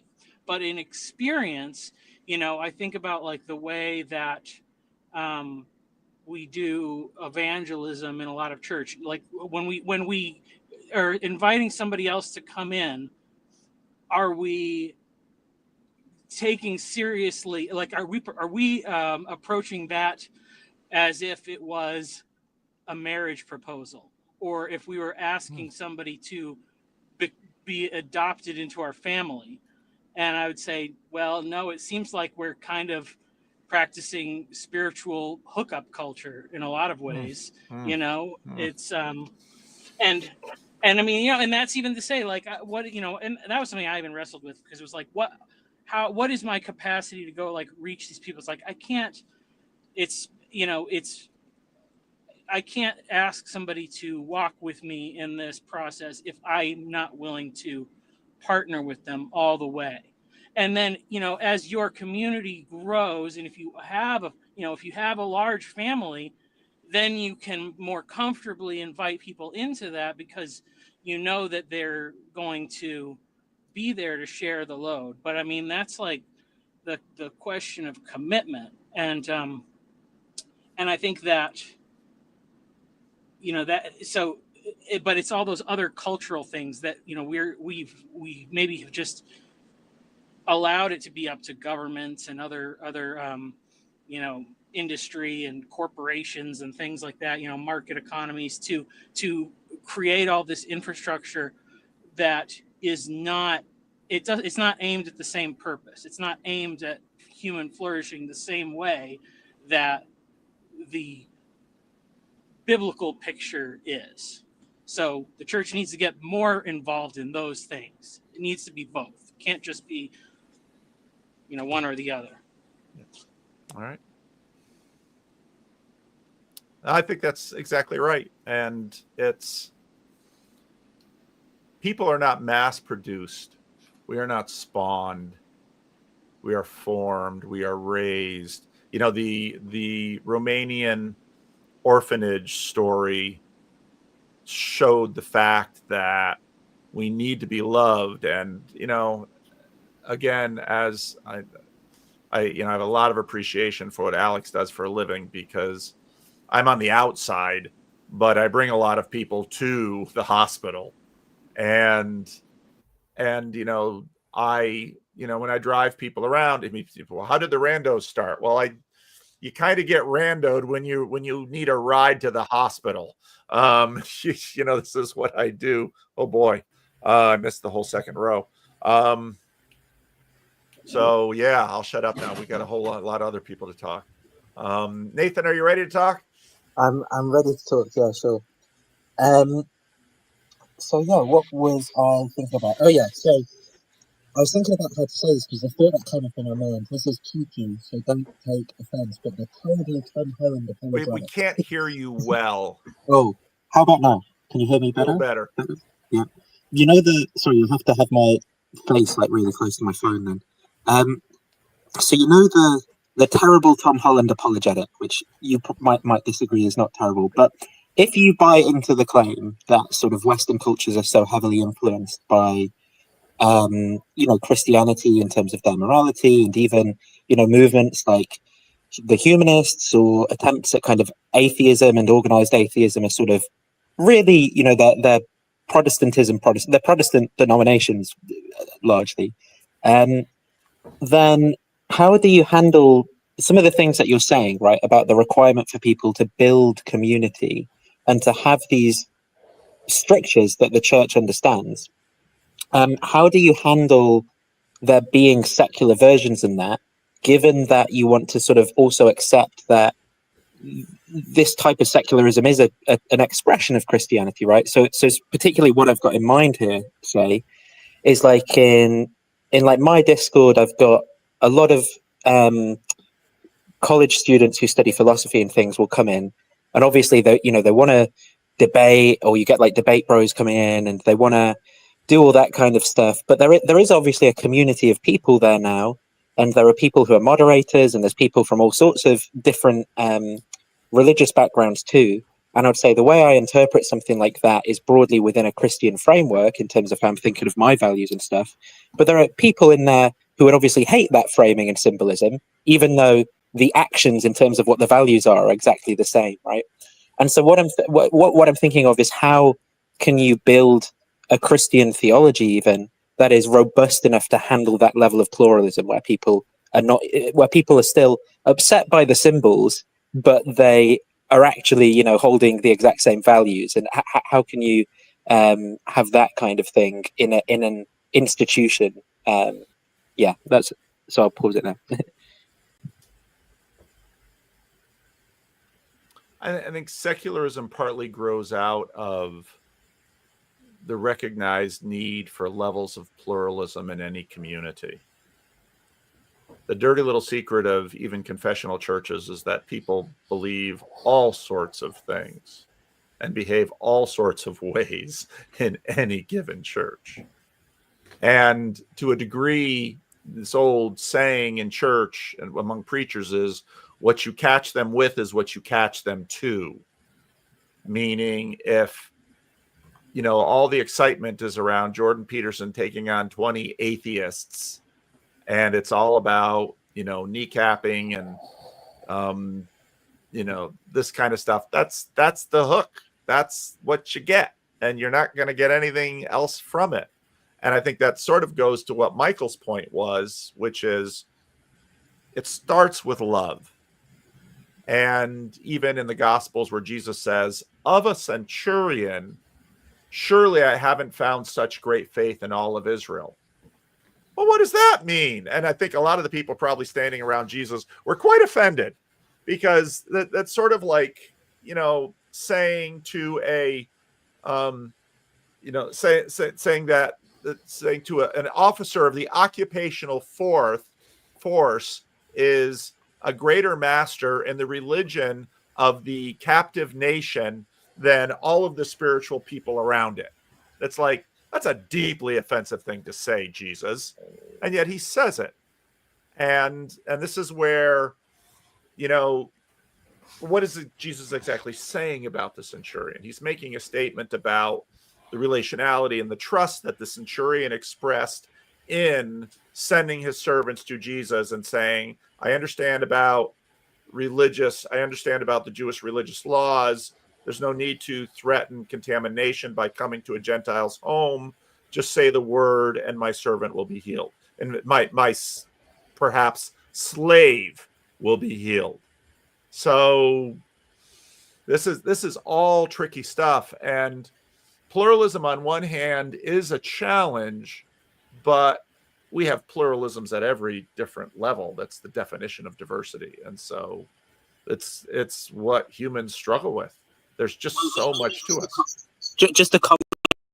I loved what you had to say, by the way. So even though if this is me asking a question to build on that, is like, use the word diversity there, for example, but such a large part of the values that have been being kind of like pushed and captured within Christian symbolism has been about how bad diversity is, and about it's not that I disagree with what you're saying. I think that is a part of Christianity, but the messaging has been almost about getting rid of diversity, and of particularly, I'd say, within more sort of right-wing circles. It's kind of like it's about saying the right words to identify you with the in-group, so you're more like a Pharisee wears these clothes and says the right statements about Jesus, sort of thing. Obviously not a Pharisee does that, but I'm illustrating the case. So do you see what I mean? Like, I'm on board with what you're saying, but that's what I'm having a hard time understanding in the current context, because it feels like within Christianity it's then hard to, or maybe that's where there's room for finding a theology that makes sense in modern times around that theme. Well, your statement is a complaint about a group different from yourself. I mean, this is inevitable. in human interaction. And yet, what's really interesting about Christianity is why the fight. And if you go back to my last few rough drafts for Sunday, circumcision. Okay, so suddenly they have a challenge: what to do with Gentiles who say they trust Jesus but are uncircumcised. And that then, so in many ways, the question you're asking is right at the heart of the differentiation of Christianity from what had been its host, which was a religion that said, yeah, you can make Jews out of non-Jews, just cut off their foreskins and have them do the ceremonial bath and have them practice in certain ways. Christianity, of all the world religions, is a little bit remarkable because if you really want to be a good Jew, you'd better learn Hebrew. If you really want to be a good Muslim, you'd better learn Arabic. Christianity, right from the start, was learned by non-Jews in translation. And of all the major world religions, the center of gravity of Christianity has moved around the world. Whereas for the most part, Buddhism, Hinduism, Islam still sort of tend to be rooted where they started, Judaism. But Christianity is sort of keeps going over the map because other cultures keep appropriating it. And so then the question, the better question is Christianity actually a coherent category? But people still seem to say it is. But anyway, so it's a great question. But I got a lot of people I want to get to. So yeah, I really appreciate the answers. So yeah, thanks for that, Paul. Thank you, Nathan. Yoav, what say you? Hi. Hi. This is in fond memory of my relatives, Hadassah and Reuven Frankfurt, who insisted it was their dying wish that no ceremony, no burial, and no eulogies will be made. Yeah. And at the time, I thought it was a bit stubborn and a bit childish. And I think I'm now getting the point. Due to their particular life experience, they raised the finger against God and turned into complete nihilism. But still, they were a good man, a devoted couple, didn't sin in their life. They avoided the trap. They didn't turn into the Columbine kids, as Jordan Peterson would warn them. They managed, by their own steam without God, to conduct a full life. And another aspect of it, they were really, truly meek and humble people. They didn't make a pretense of not wanting to hear their praise in their face. They really didn't want it. Yeah. So now I'm making it. To the world on the internet. Yes.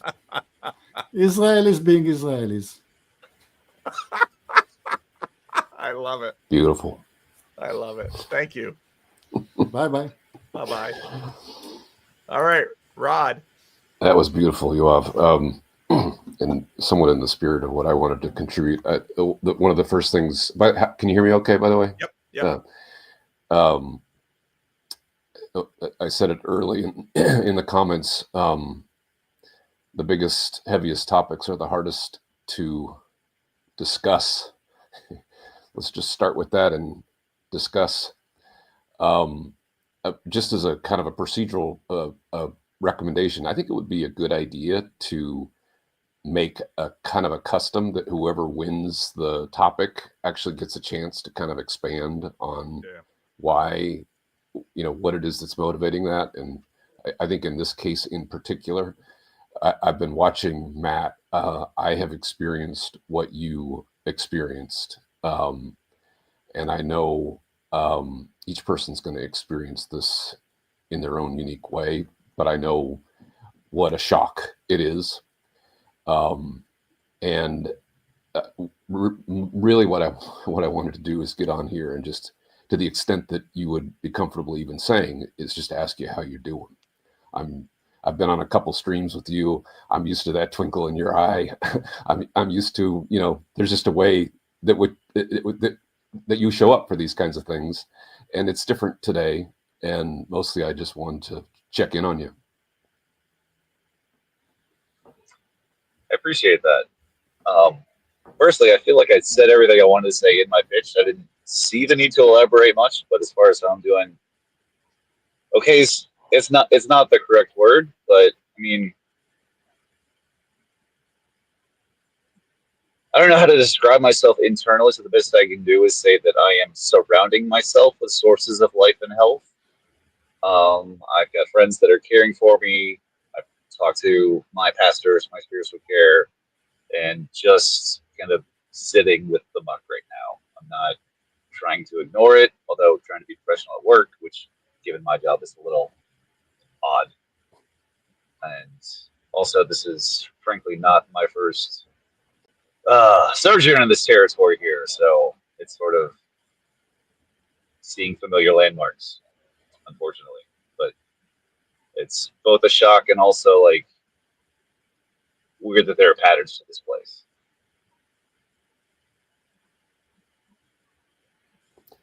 Thank you, Matt. Hunter.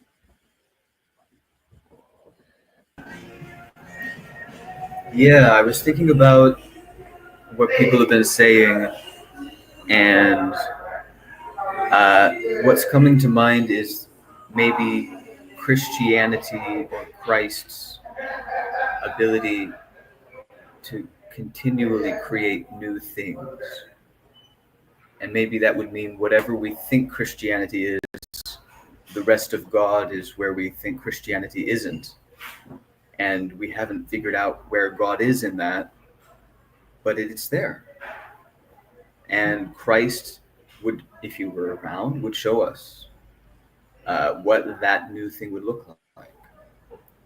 But I've been going. I more or less by coincidence ended up in the church on Easter, and they're about to put a pride flag up in June for the first time. And I thought, this has largely been a sort of surrender, I think, culturally. But I feel like there would be some way, it's not impossible, there would be some way to redeem that kind of symbolism. There would be some way if Christ were forced to go through it, he would find the way to do it, the redeemed way. I guess that's all I'm thinking right now. I wonder what we don't yet understand about Christ, and maybe we need to think more about the future and not the past. That's a big topic. I will say that when you say Christ isn't present, Christian theology basically says he is. He's present through his spirit in the church, and within the long conversations between segments of the church. This gets into Nathan's question too, to a degree. There's always a long-term. You might have to mute, Hunter. A lot of noise in your back. There you go. There's always a lot of, people look at Christianity and say, "Oh, they can't agree." Yeah. Is that a feature or a bug? Well, ask Christians. They'll argue about that too. But Christians are, as all major world religions are, they have to continually engage in things that are strange to them. I really liked, I sort of really wanted to engage Zac's pitch. God is the name that we give to the blanket that we throw on the mystery at the center of things. Oh boy, that's an evocative idea that you could run with and talk about for a long time. But one of the points that I often make about Christ is a point that Jonathan Edwards made about the diverse excellencies. What Christ says to the centurion in the story I just told, it's such an alarming thing. And Christ keeps doing these. There's a reason that his public ministry only lasted 3 years, because they killed him. And part of that is certainly situated within the uniqueness of Second Temple Judaism in Galilee and Judea. But I suspect Christ almost anywhere would be so absolutely annoying and infuriating that the people could easily arrive at a majority who would like to see him dead, including in Christendom. Well, no, that was Kierkegaard's point, right? So and Dostoevsky's point. So this point has not been lost on Christians. So oops. Okay. So what was that phrase? You meet the Buddha on the road and you kill him? Yeah, something like that. Something like that. Is the echo coming from you, Mark? I don't know. I'm mostly on mute, so no. Okay. So yeah, it's, and with respect to so many questions, it was amazing to see. I was watching Jacob and Father DeYoung over on Jacob's channel the other day, and usury came up. Oh, and of course, there's sort of a way to blunt that and say, well, usury is excessive interest. And Father DeYoung was like, no, the Orthodox Church continues to be against all forms of usury. Oh, so what do you do with that as a civilizational religion?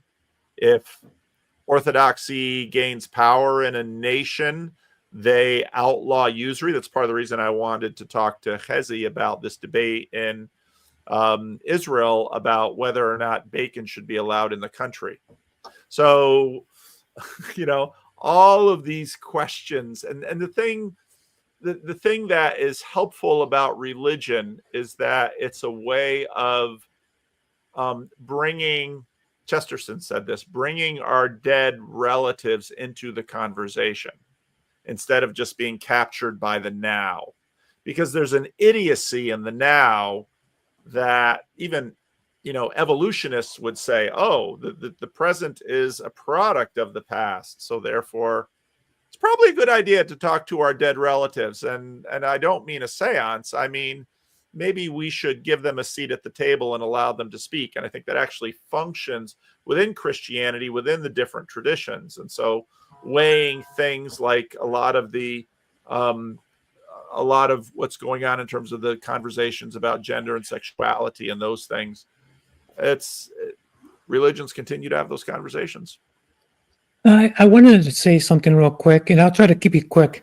So when Christians say, where is Christ, and why does everybody have different opinions of what Christianity is? One thing that I do want to remind the Christian is, it was Christ the one that said, I am the vine, abide in me, right? Outside of the vine, that branch is just going to wither over time, add time to it, and get thrown into the fire. Right. Well, yeah, that's the sentence. Yeah, if you keep reading on, that it does mention that what good is a branch that's already withered, and right. So what I'm saying is, if you're a Christian and you're wondering where is Christian at, I want to remind you that he has never left us. He will never leave us or forsake us. The question is not what is he doing wrong. The question is, what am I doing wrong? Did I leave did I break off the vine? Because he, like I said, we're supposed to abide in him. It's not the other way around, right? We have to keep him.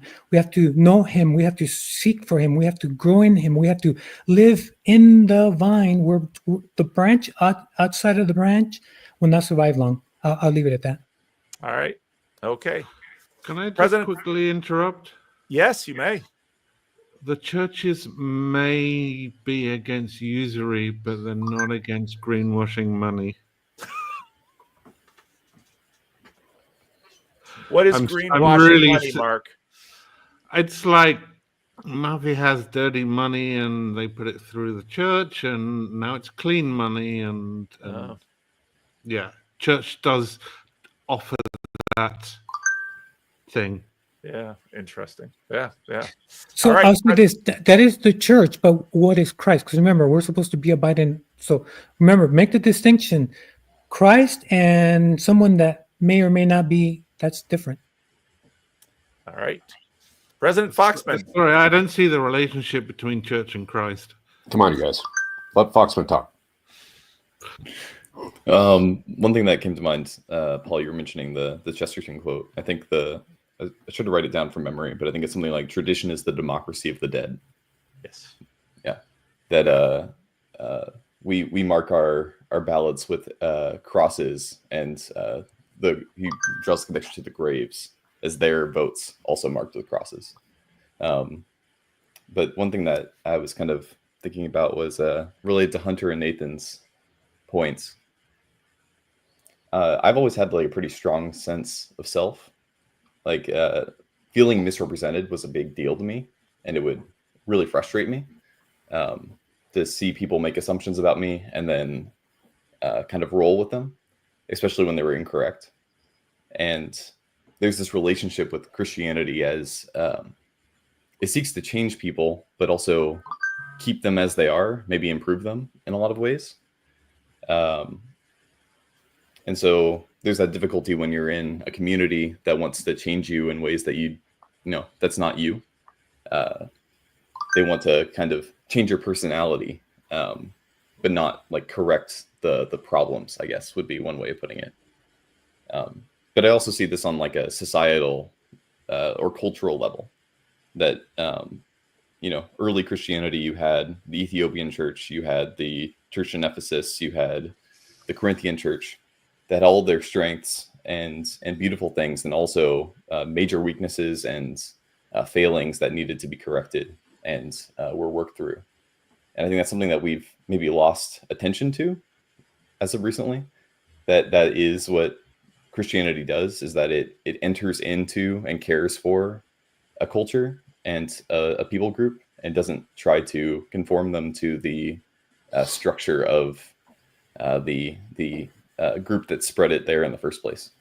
And so that was just something I've been kind of processing and thinking through. Can I say something here? Yep. Like the point people were making earlier about diversity and about the appropriation of Christian ideas by other religions. I mean, the blown up version of this, I would think, is C.S. Lewis says we are all meant to become little Christs, and each of us to be unique. Like we're all supposed to be somehow perfect and yet unique, not like the Buddhists where we throw it off. Every person is there. It's like, and that uniqueness and diversity seems infinite. All of life, I mean, I'm not sure what we can leave out when we realize every person and every person you add has to be new forever.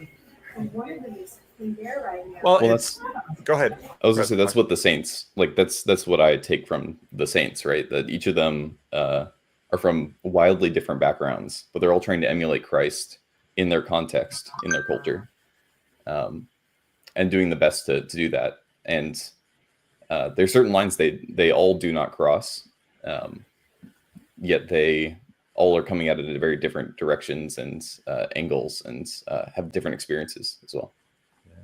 One of the things that when I was a lot younger, sort of trying to piece together Christianity on my own after having obviously inherited something, is you look in the Bible for, let's say, the procedures about how to do this. And the New Testament is remarkably sparse. Now, people will argue, they'll say, well, we have to look back to Second Temple Judaism, or we have to look back to something else. But this is part of the reason that Christianity has the shape it has, as let's say compared to certain other traditions, because we don't really have a very clear idea what the church at Corinth or Ephesus or Antioch or Jerusalem or Alexandria, what they sort of looked like.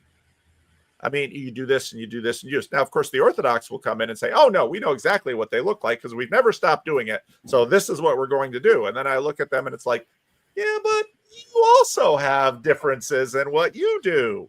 And so this combinatorial explosiveness is, one might imagine that just arrives in chaos. But then there's the question of all this diversity, and yet is there a narrative thread that sort of holds the thing together, even if you can't describe exactly what it is that isn't changing? So, I mean, that's sort of where life is mysterious. So, can I chip in here? Yeah. Well, it's you're up next anyway. So if this is what you want to use for your chip, go right ahead. How do I say this?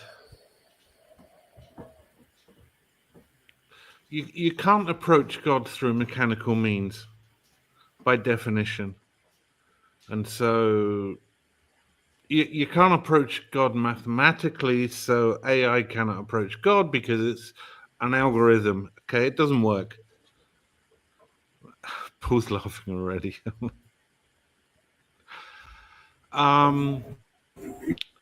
So there's a conscious approach to God which we have to take, which is not mechanical. Again, by definition, conscious. I hate ness words, so I'm not saying consciousness, because what does the ness add to it? It's like, what the hell is that ness? Conscious. We have to be conscious to approach God. We can't approach God mechanically. Doesn't work. I don't know how to say it better than that.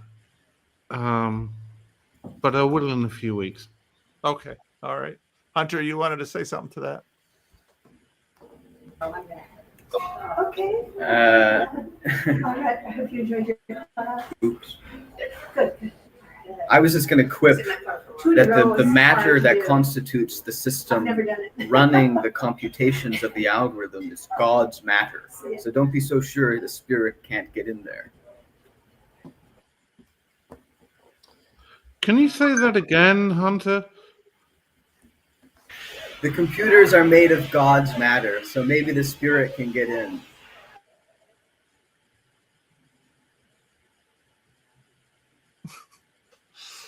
All right. Well, you guys Can't speak to mechanically, but Pythagoras definitely approached God mathematically. So did Dante. Like, math is a bridge to God. It's not necessarily for our machines, but like it's a deeply contemplative practice at the bottom of it. So I'll throw this into the mix, and it's something that let's just put it this way.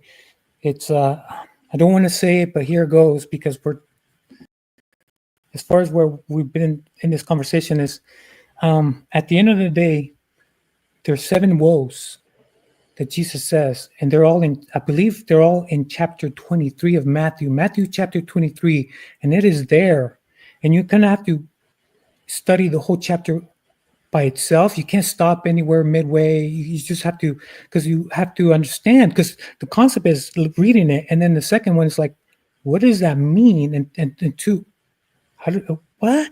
So there are 7 woes, and they're all in Matthew 23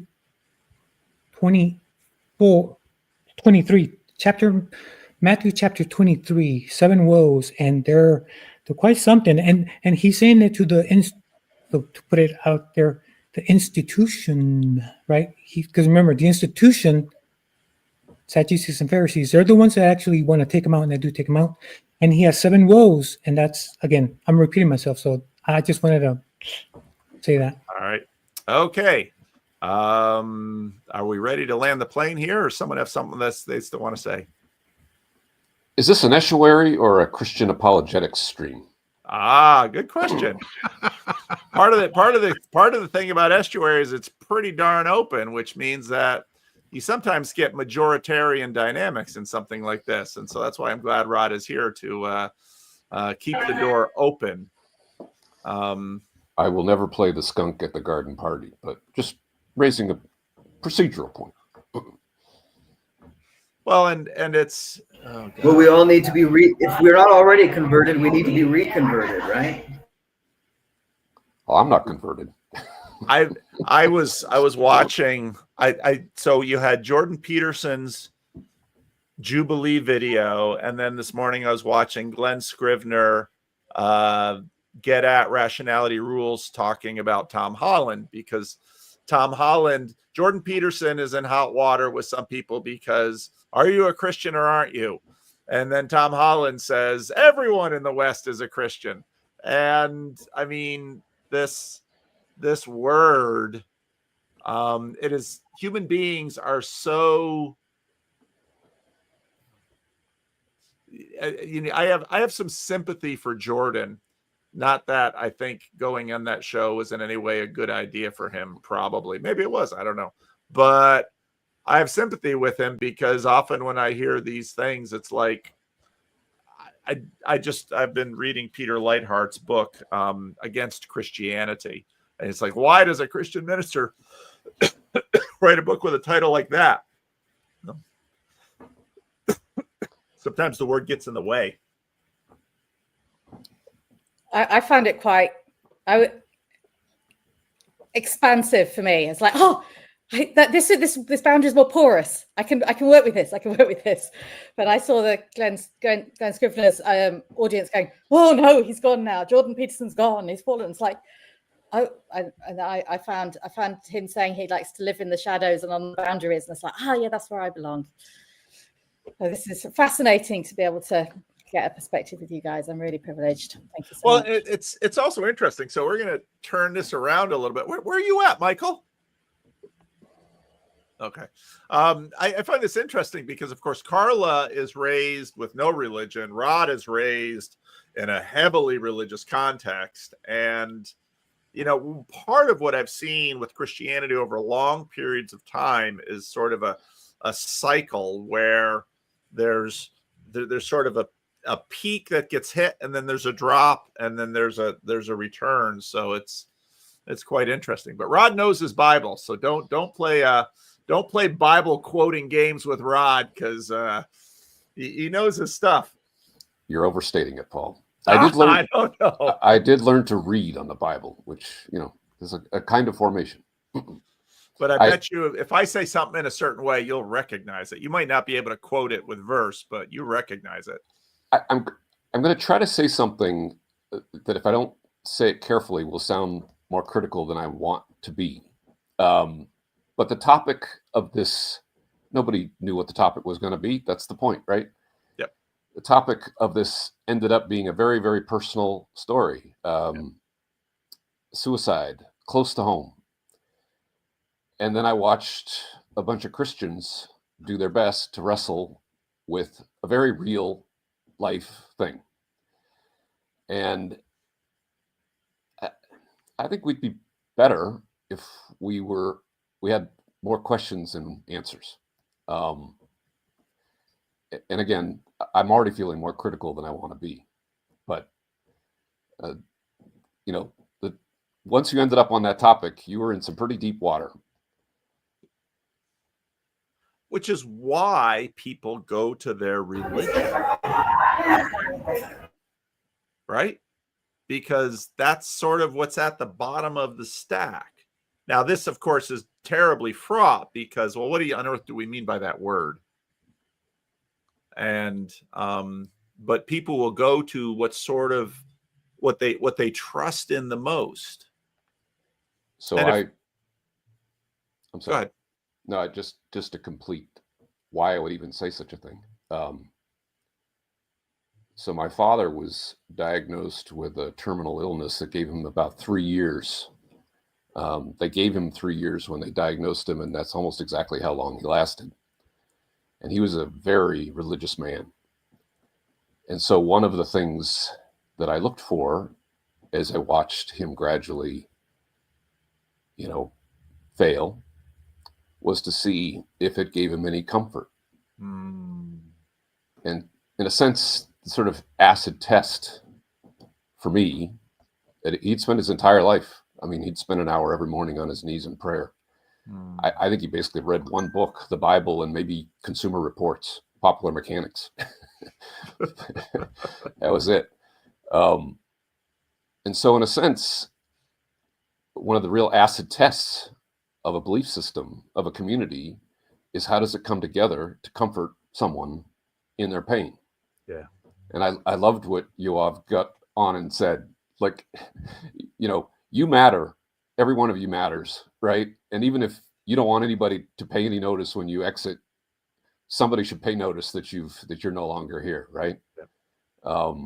And so, in a sense, that's a test of a religious tradition. And I love that you mentioned the Shiva tradition of where Jewish people, will come and just be with you in your grief. I think that's one of the important tests of how good is your religion. Does it give you any comfort as you face the unknown, and does it create comfort for those who are left behind? Yeah. In my father's case, by the way, it didn't hold up very well. It was not pretty. Yeah.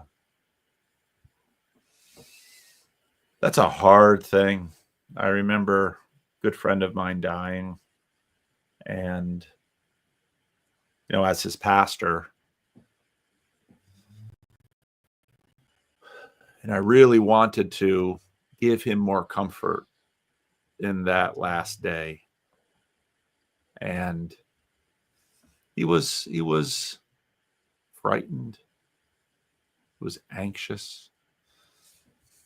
It's also difficult to know in any given circumstance. I mean, I know enough about my own psychological makeup that how I'm feeling physically impacts how I feel emotionally. And so I'm not in any way discounting your test, Rod, and your assertion. But boy, is it complex. And go ahead. That's why I tread carefully. I'm trying to say something respectfully, but also something that I feel compelled to say. Well, that's why it's hard to talk about, just like you said. And again, that's part of, when I talked about, there was the sense of, okay, what is a death? I'm the presuppositions that are built into us, whether or not any religious word has ever come to us. You just watch people be, there's a sense that that's a holy moment, and we know that in a deep way, which is why, the discussions around people taking their own life. And, just recently, Scott Adams, mentioned that he's got stage 4 cancer and he plans to do this.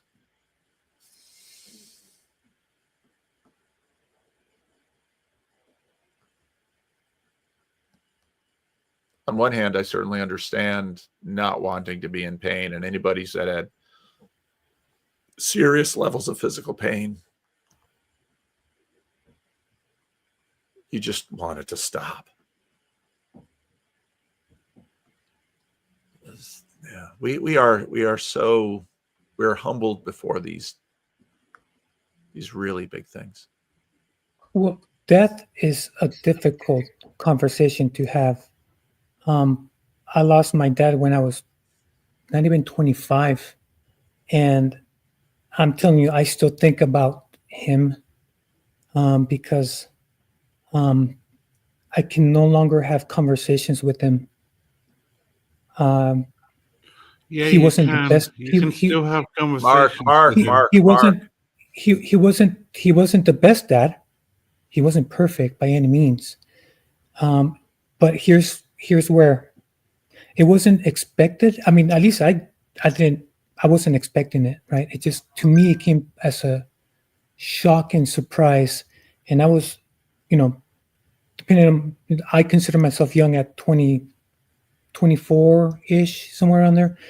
And the thing that eats at me the most is that I was so resentful that even, because I got to live in his house as an adult. And I rejected his friendship, even though he helped me out, because I was resentful for the, remember, I was young. I'm trying to figure things out, right? I'm not saying I'm perfect, so I'm not trying to justify, but I was mad at him for what happened in my childhood and to my family. But now I regret it. I wish I can have a do-over. I wish I can have a relationship with my dad when my dad was here. And it just, it just came to a surprise, and I was resentful, and I'm like, my goodness gracious, I had an opportunity to be his friend, and I lost that opportunity, and I can never regain that opportunity. So, and I understand, and it's hard for me to talk about this because I'm trying to keep the emotions down because I know that they're there, and if I open up, I know they'll overcome me. And I know this subject is difficult because death is difficult. It's not an easy. It's so. Anyways, I don't want to ramble on, but I'll leave it at that. The conversation is difficult. It is. It really is. What did you want to say, Mark? Alex, your father still lives in your heart, and you can still speak to him. And you can still hear. You know what he's going to say. So if you speak to him, he's going to respond to you, and the connection is still there. That's all I wanted to say. You still, it's very obvious to me. You still have this connection with your father. You can still talk to him. You can still put matters at rest that weren't resolved. It's all within you. That's all I wanted to say. Why did you want to say that, Mark? Because I love people and I hate suffering. And man, that's a difficult question.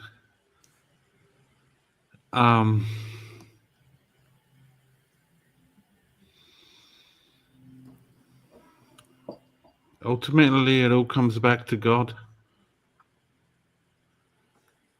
God remembers everything. God sees everything. God is eternal. God is all-knowing. God understands the situation we are in, and God has infinite patience, and with that is all love and the understanding that we will get through it. And oh man, what are you asking? Oh, well, I'm curious, and I want to ask Rod now. When you hear Mark talk, and you've been around this corner long enough to sort of have a sketch of each of us in your brain,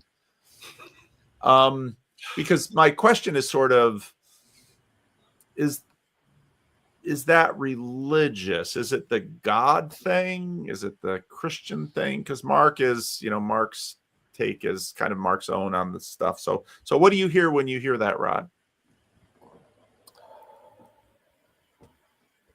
Well, I would never put myself in a position to evaluate the value of someone else's contribution. I certainly didn't come on here to do that. Which is why I asked you, because yeah. I know you. Yeah. For me, a lot of these conversations are quite esoteric and quite abstract, right? That's not just this conversation. That's kind of across the board. And I'll often joke, like, why am I here exactly? Because I'm like, I'm getting like 10 or 20% of it. A lot of it, it seems very philosophical or very theoretical or theological. And I think probably why I showed up for this one was because of the topic and because of how it was hitting me. And I was watching and saying, well, here's a bunch of religious folks, let's see how they do with this, which, is not fair. None of you signed up for, something as profound as this.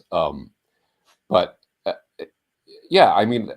somewhere in my gentle, affectionate, loving critiques is often a question like this, which is, in the end, how do you show up for people? How do you, what would help with the crisis of atomization, loneliness, is if more people showed up for each other. That's actually what would actually help. Go across the street and bake some cookies and bring across the street to the 96-year-old shut-in across the street from right. So but again, I'm not going to stand in judgment of anybody. I've got my own. It's more just there's a feeling you get when you feel like something is being addressed at the right level of analysis. When you feel like you're serving the situation, it's what the situation calls for, and you feel it when you feel like that's where you are, and when a conversation lands there, you feel it. I'm feeling that now, by the way.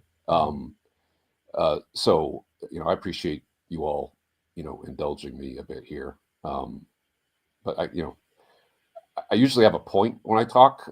I'm not sure I have a point right now. But well, I put you on the spot. I'm trying to respond to your question though, as best I can. Yeah. Go ahead, Hunter. So I guess 2 points. One is I know the whole. I just can't appreciate how amazing and powerful and pure the mundane and simple things and the cookies for the old lady. And I'm like, where is the church mighty with banners and terrible as the moon, and like we're building it and we're getting ready, like we're doing the things that does not look like just a bunch of cookies like that. Is that going to change the big picture? Really? I think that we need something more than that. And then the other point, which is maybe downstream of this, is what you're saying about needing more questions, and what you were just saying right now about how you usually have a point, but you're not exactly there. And maybe there's a deep value in that. We've already heard the answer 100 times, and this is the world that's built. Like, we don't need to hear the question answered again. We need to hear the question questioned deeper.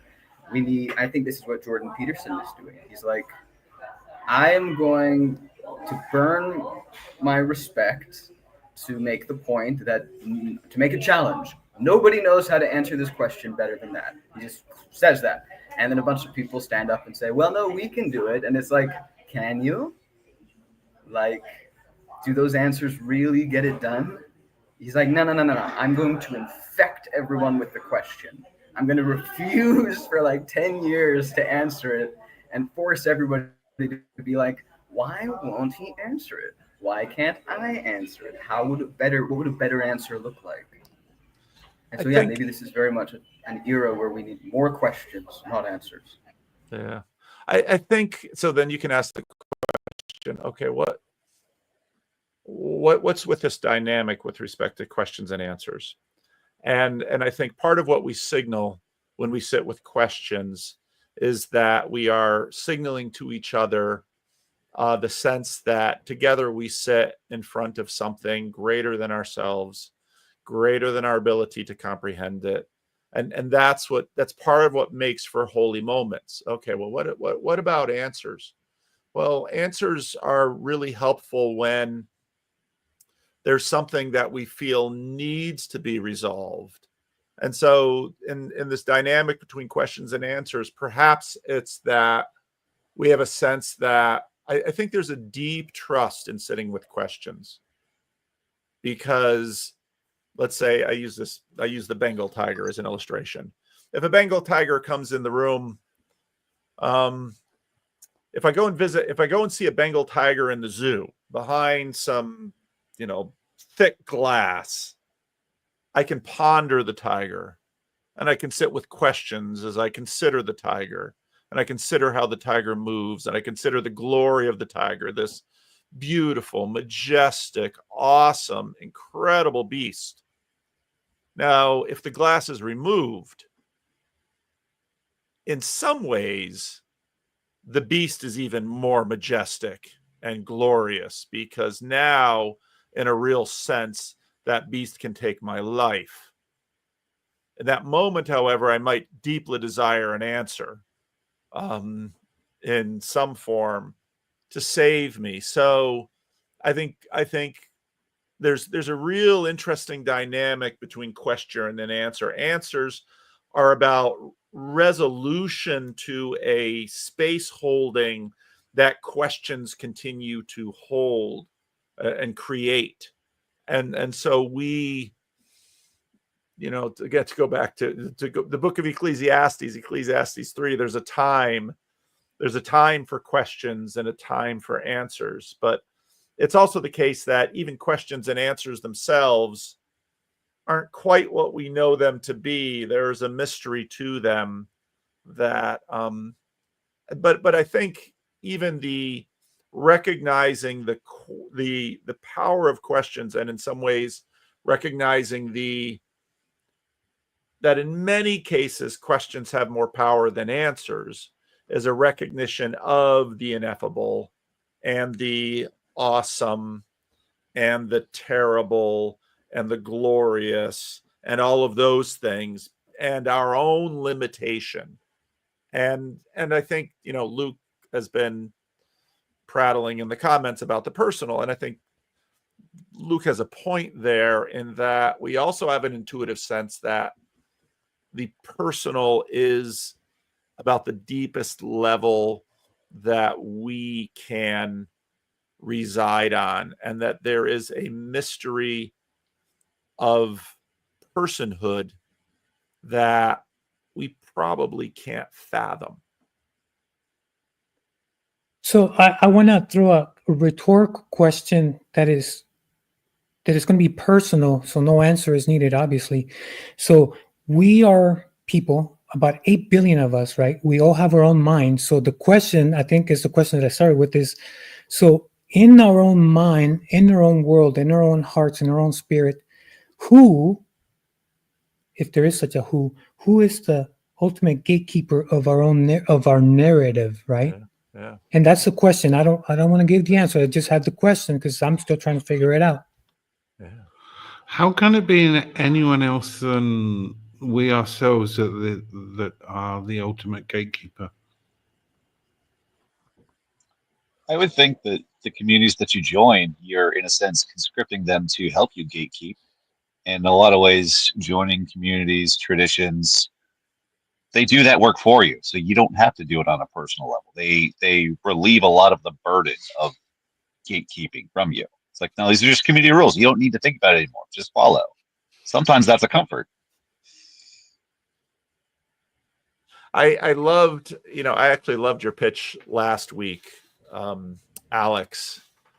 I'm rereading High on God, which gets into Durkheim, because Durkheim said pretty much exactly what your pitch was last week. Because Durkheim said all human beings have a problem at their center, and their problem is their need for individuality and autonomy and agency as individuals, and their simultaneous need for community.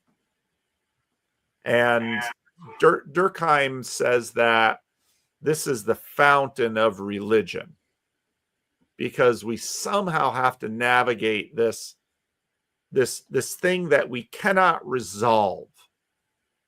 And for that reason, we struggle. And so, it was said here earlier when Sam Ewing was talking about when he first said, who wants to live with their in-laws? And some of us might say, or our extended family, and someone might say, well, it depends which part of my extended family. Thank you very much.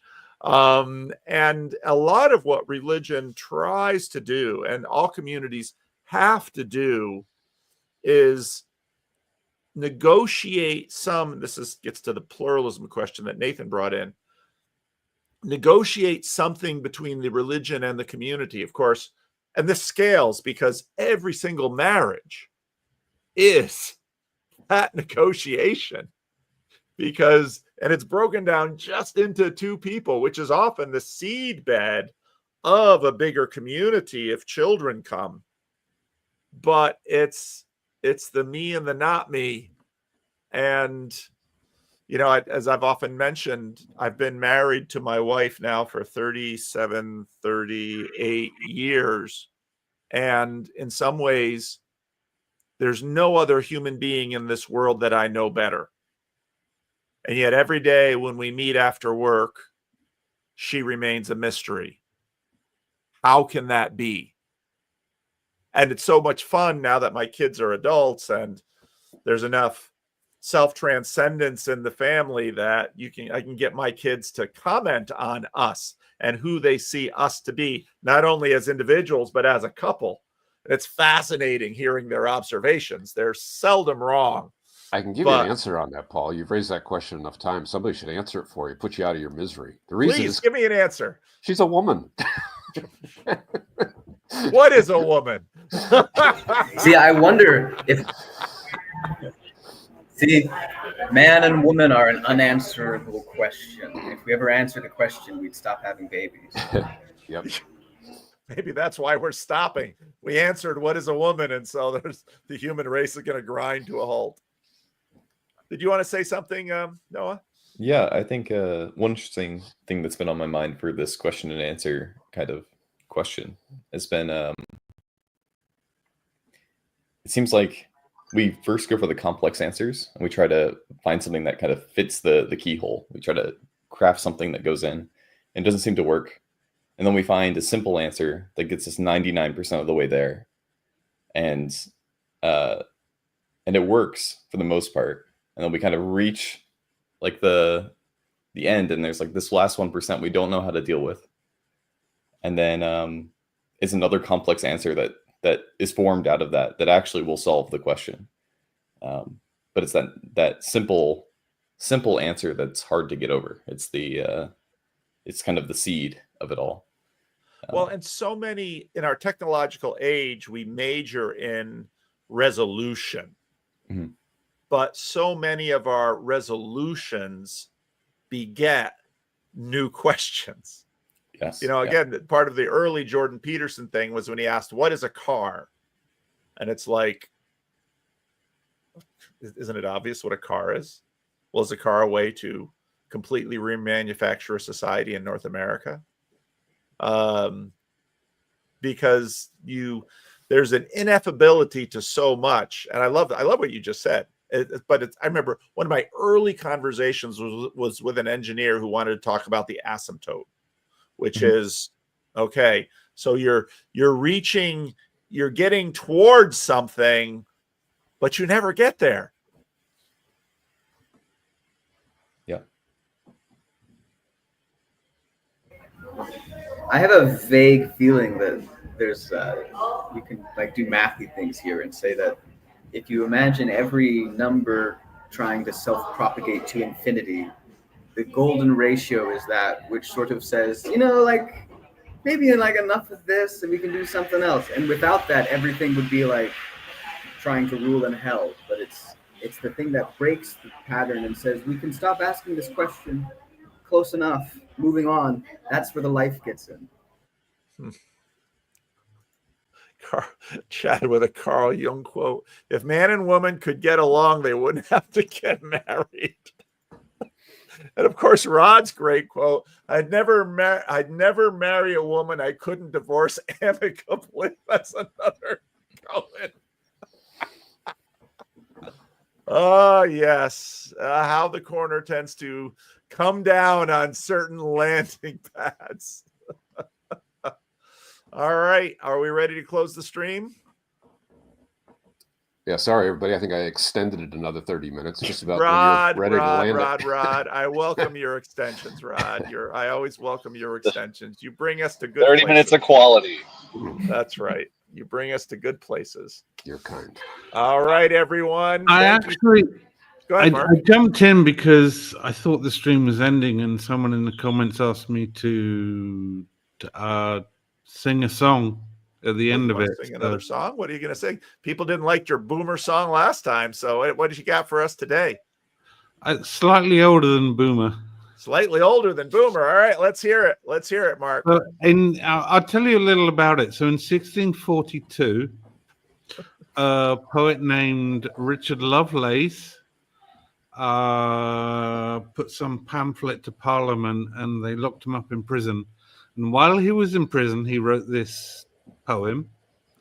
And in the 1970s, an English band called Fairport Convention put it to music. And I think it's relevant to this conversation, and especially to, I forgot her name, Carla? Clara Groom, was it? Carla. She's dropped out surreptitiously, and I got to switch tabs so I don't mess up the word. Where's it gone? There it is. When love with unconfined wings hovers within my gate, and my divine Althea brings to whisper at my grate. When I lie tangled in her hair and fettered with her eye, birds that wanton in the air know no such liberty. When flowing cups run swiftly round, with no allaying Thames, our careless heads with roses crowned, our hearts with loyal flame. When first decrease in wine we steep, when healths and roughs run free, fishes that tipple in the deep know no such liberty. Stone walls do not a prison make, nor iron bars a cage. Minds innocent and quiet take that as an hermitage. If I have freedom in my love, and in my soul am free, angels alone that soar above enjoy such liberty.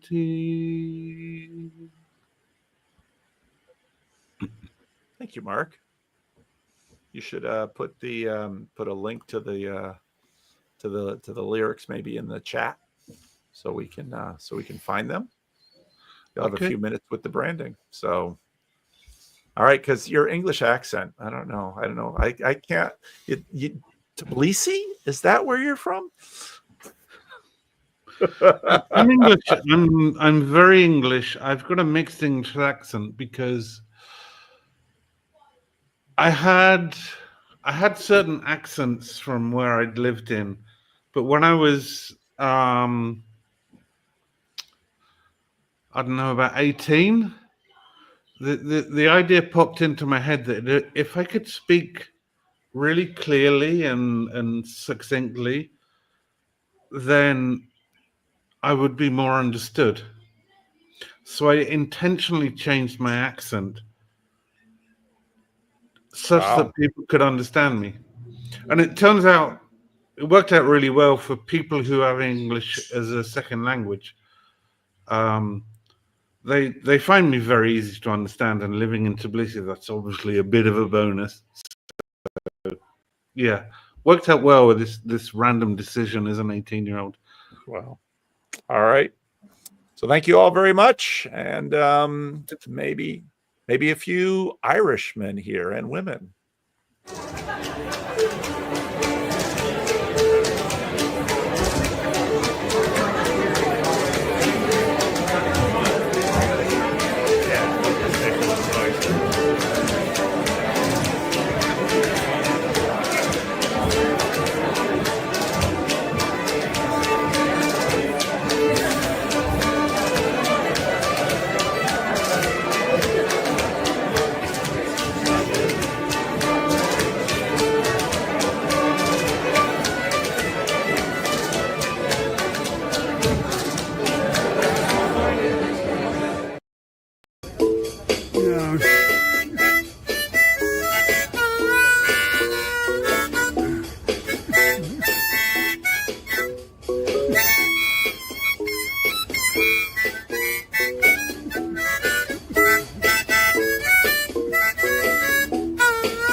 Get away. Get away. Get away, Chili Jordan. I wanna cross over and see my Lord.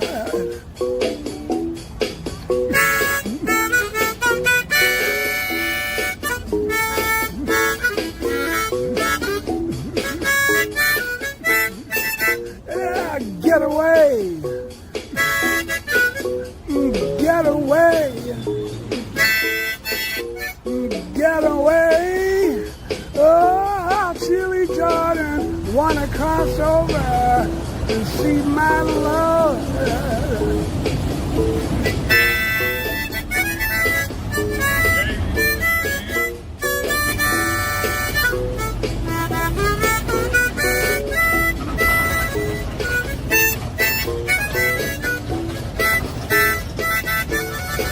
Well, you know, I promised the Lord if He would set me free, well, I'd go until I find out what the end might be. Well, you know, one day, I was walking along, yeah. I heard a voice, but I saw no one. The voice I heard sounded so sweet, child. It came down from the crown of my head to the soles of my feet.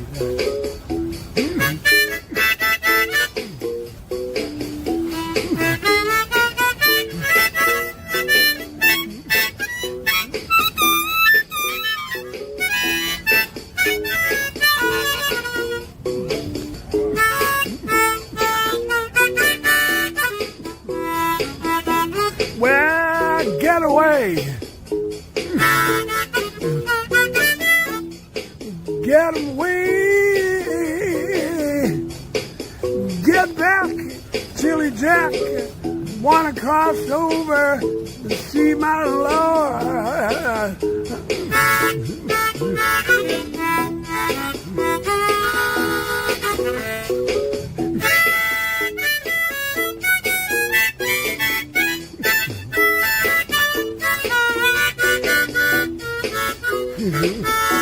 Well, you know, one of these days, and it won't be long, you're gonna look for me, I'll be gone.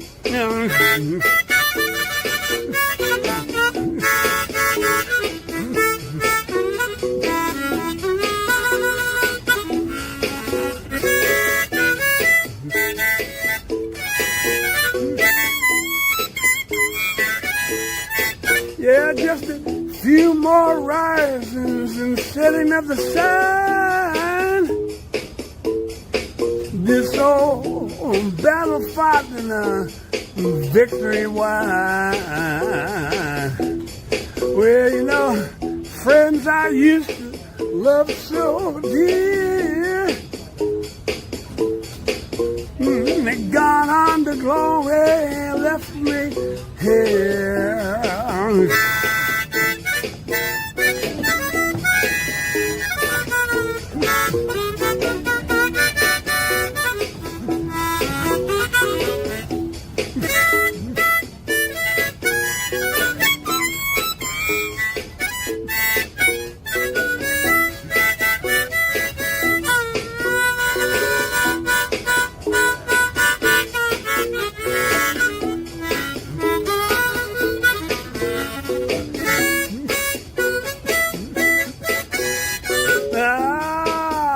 My feet get cold, my eyes shut, yeah, my body's been chilled by the hand of death.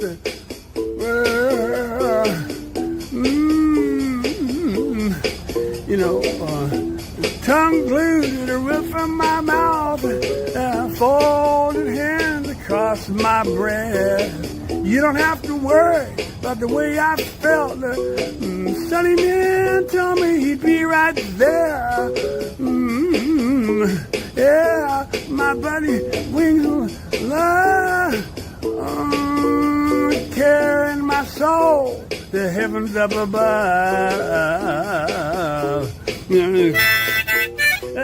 They tell me Jordan is deep and wide, but I told my mother I'd see her on the other side. Get away. Get away. Oh, get back. Chili Jack.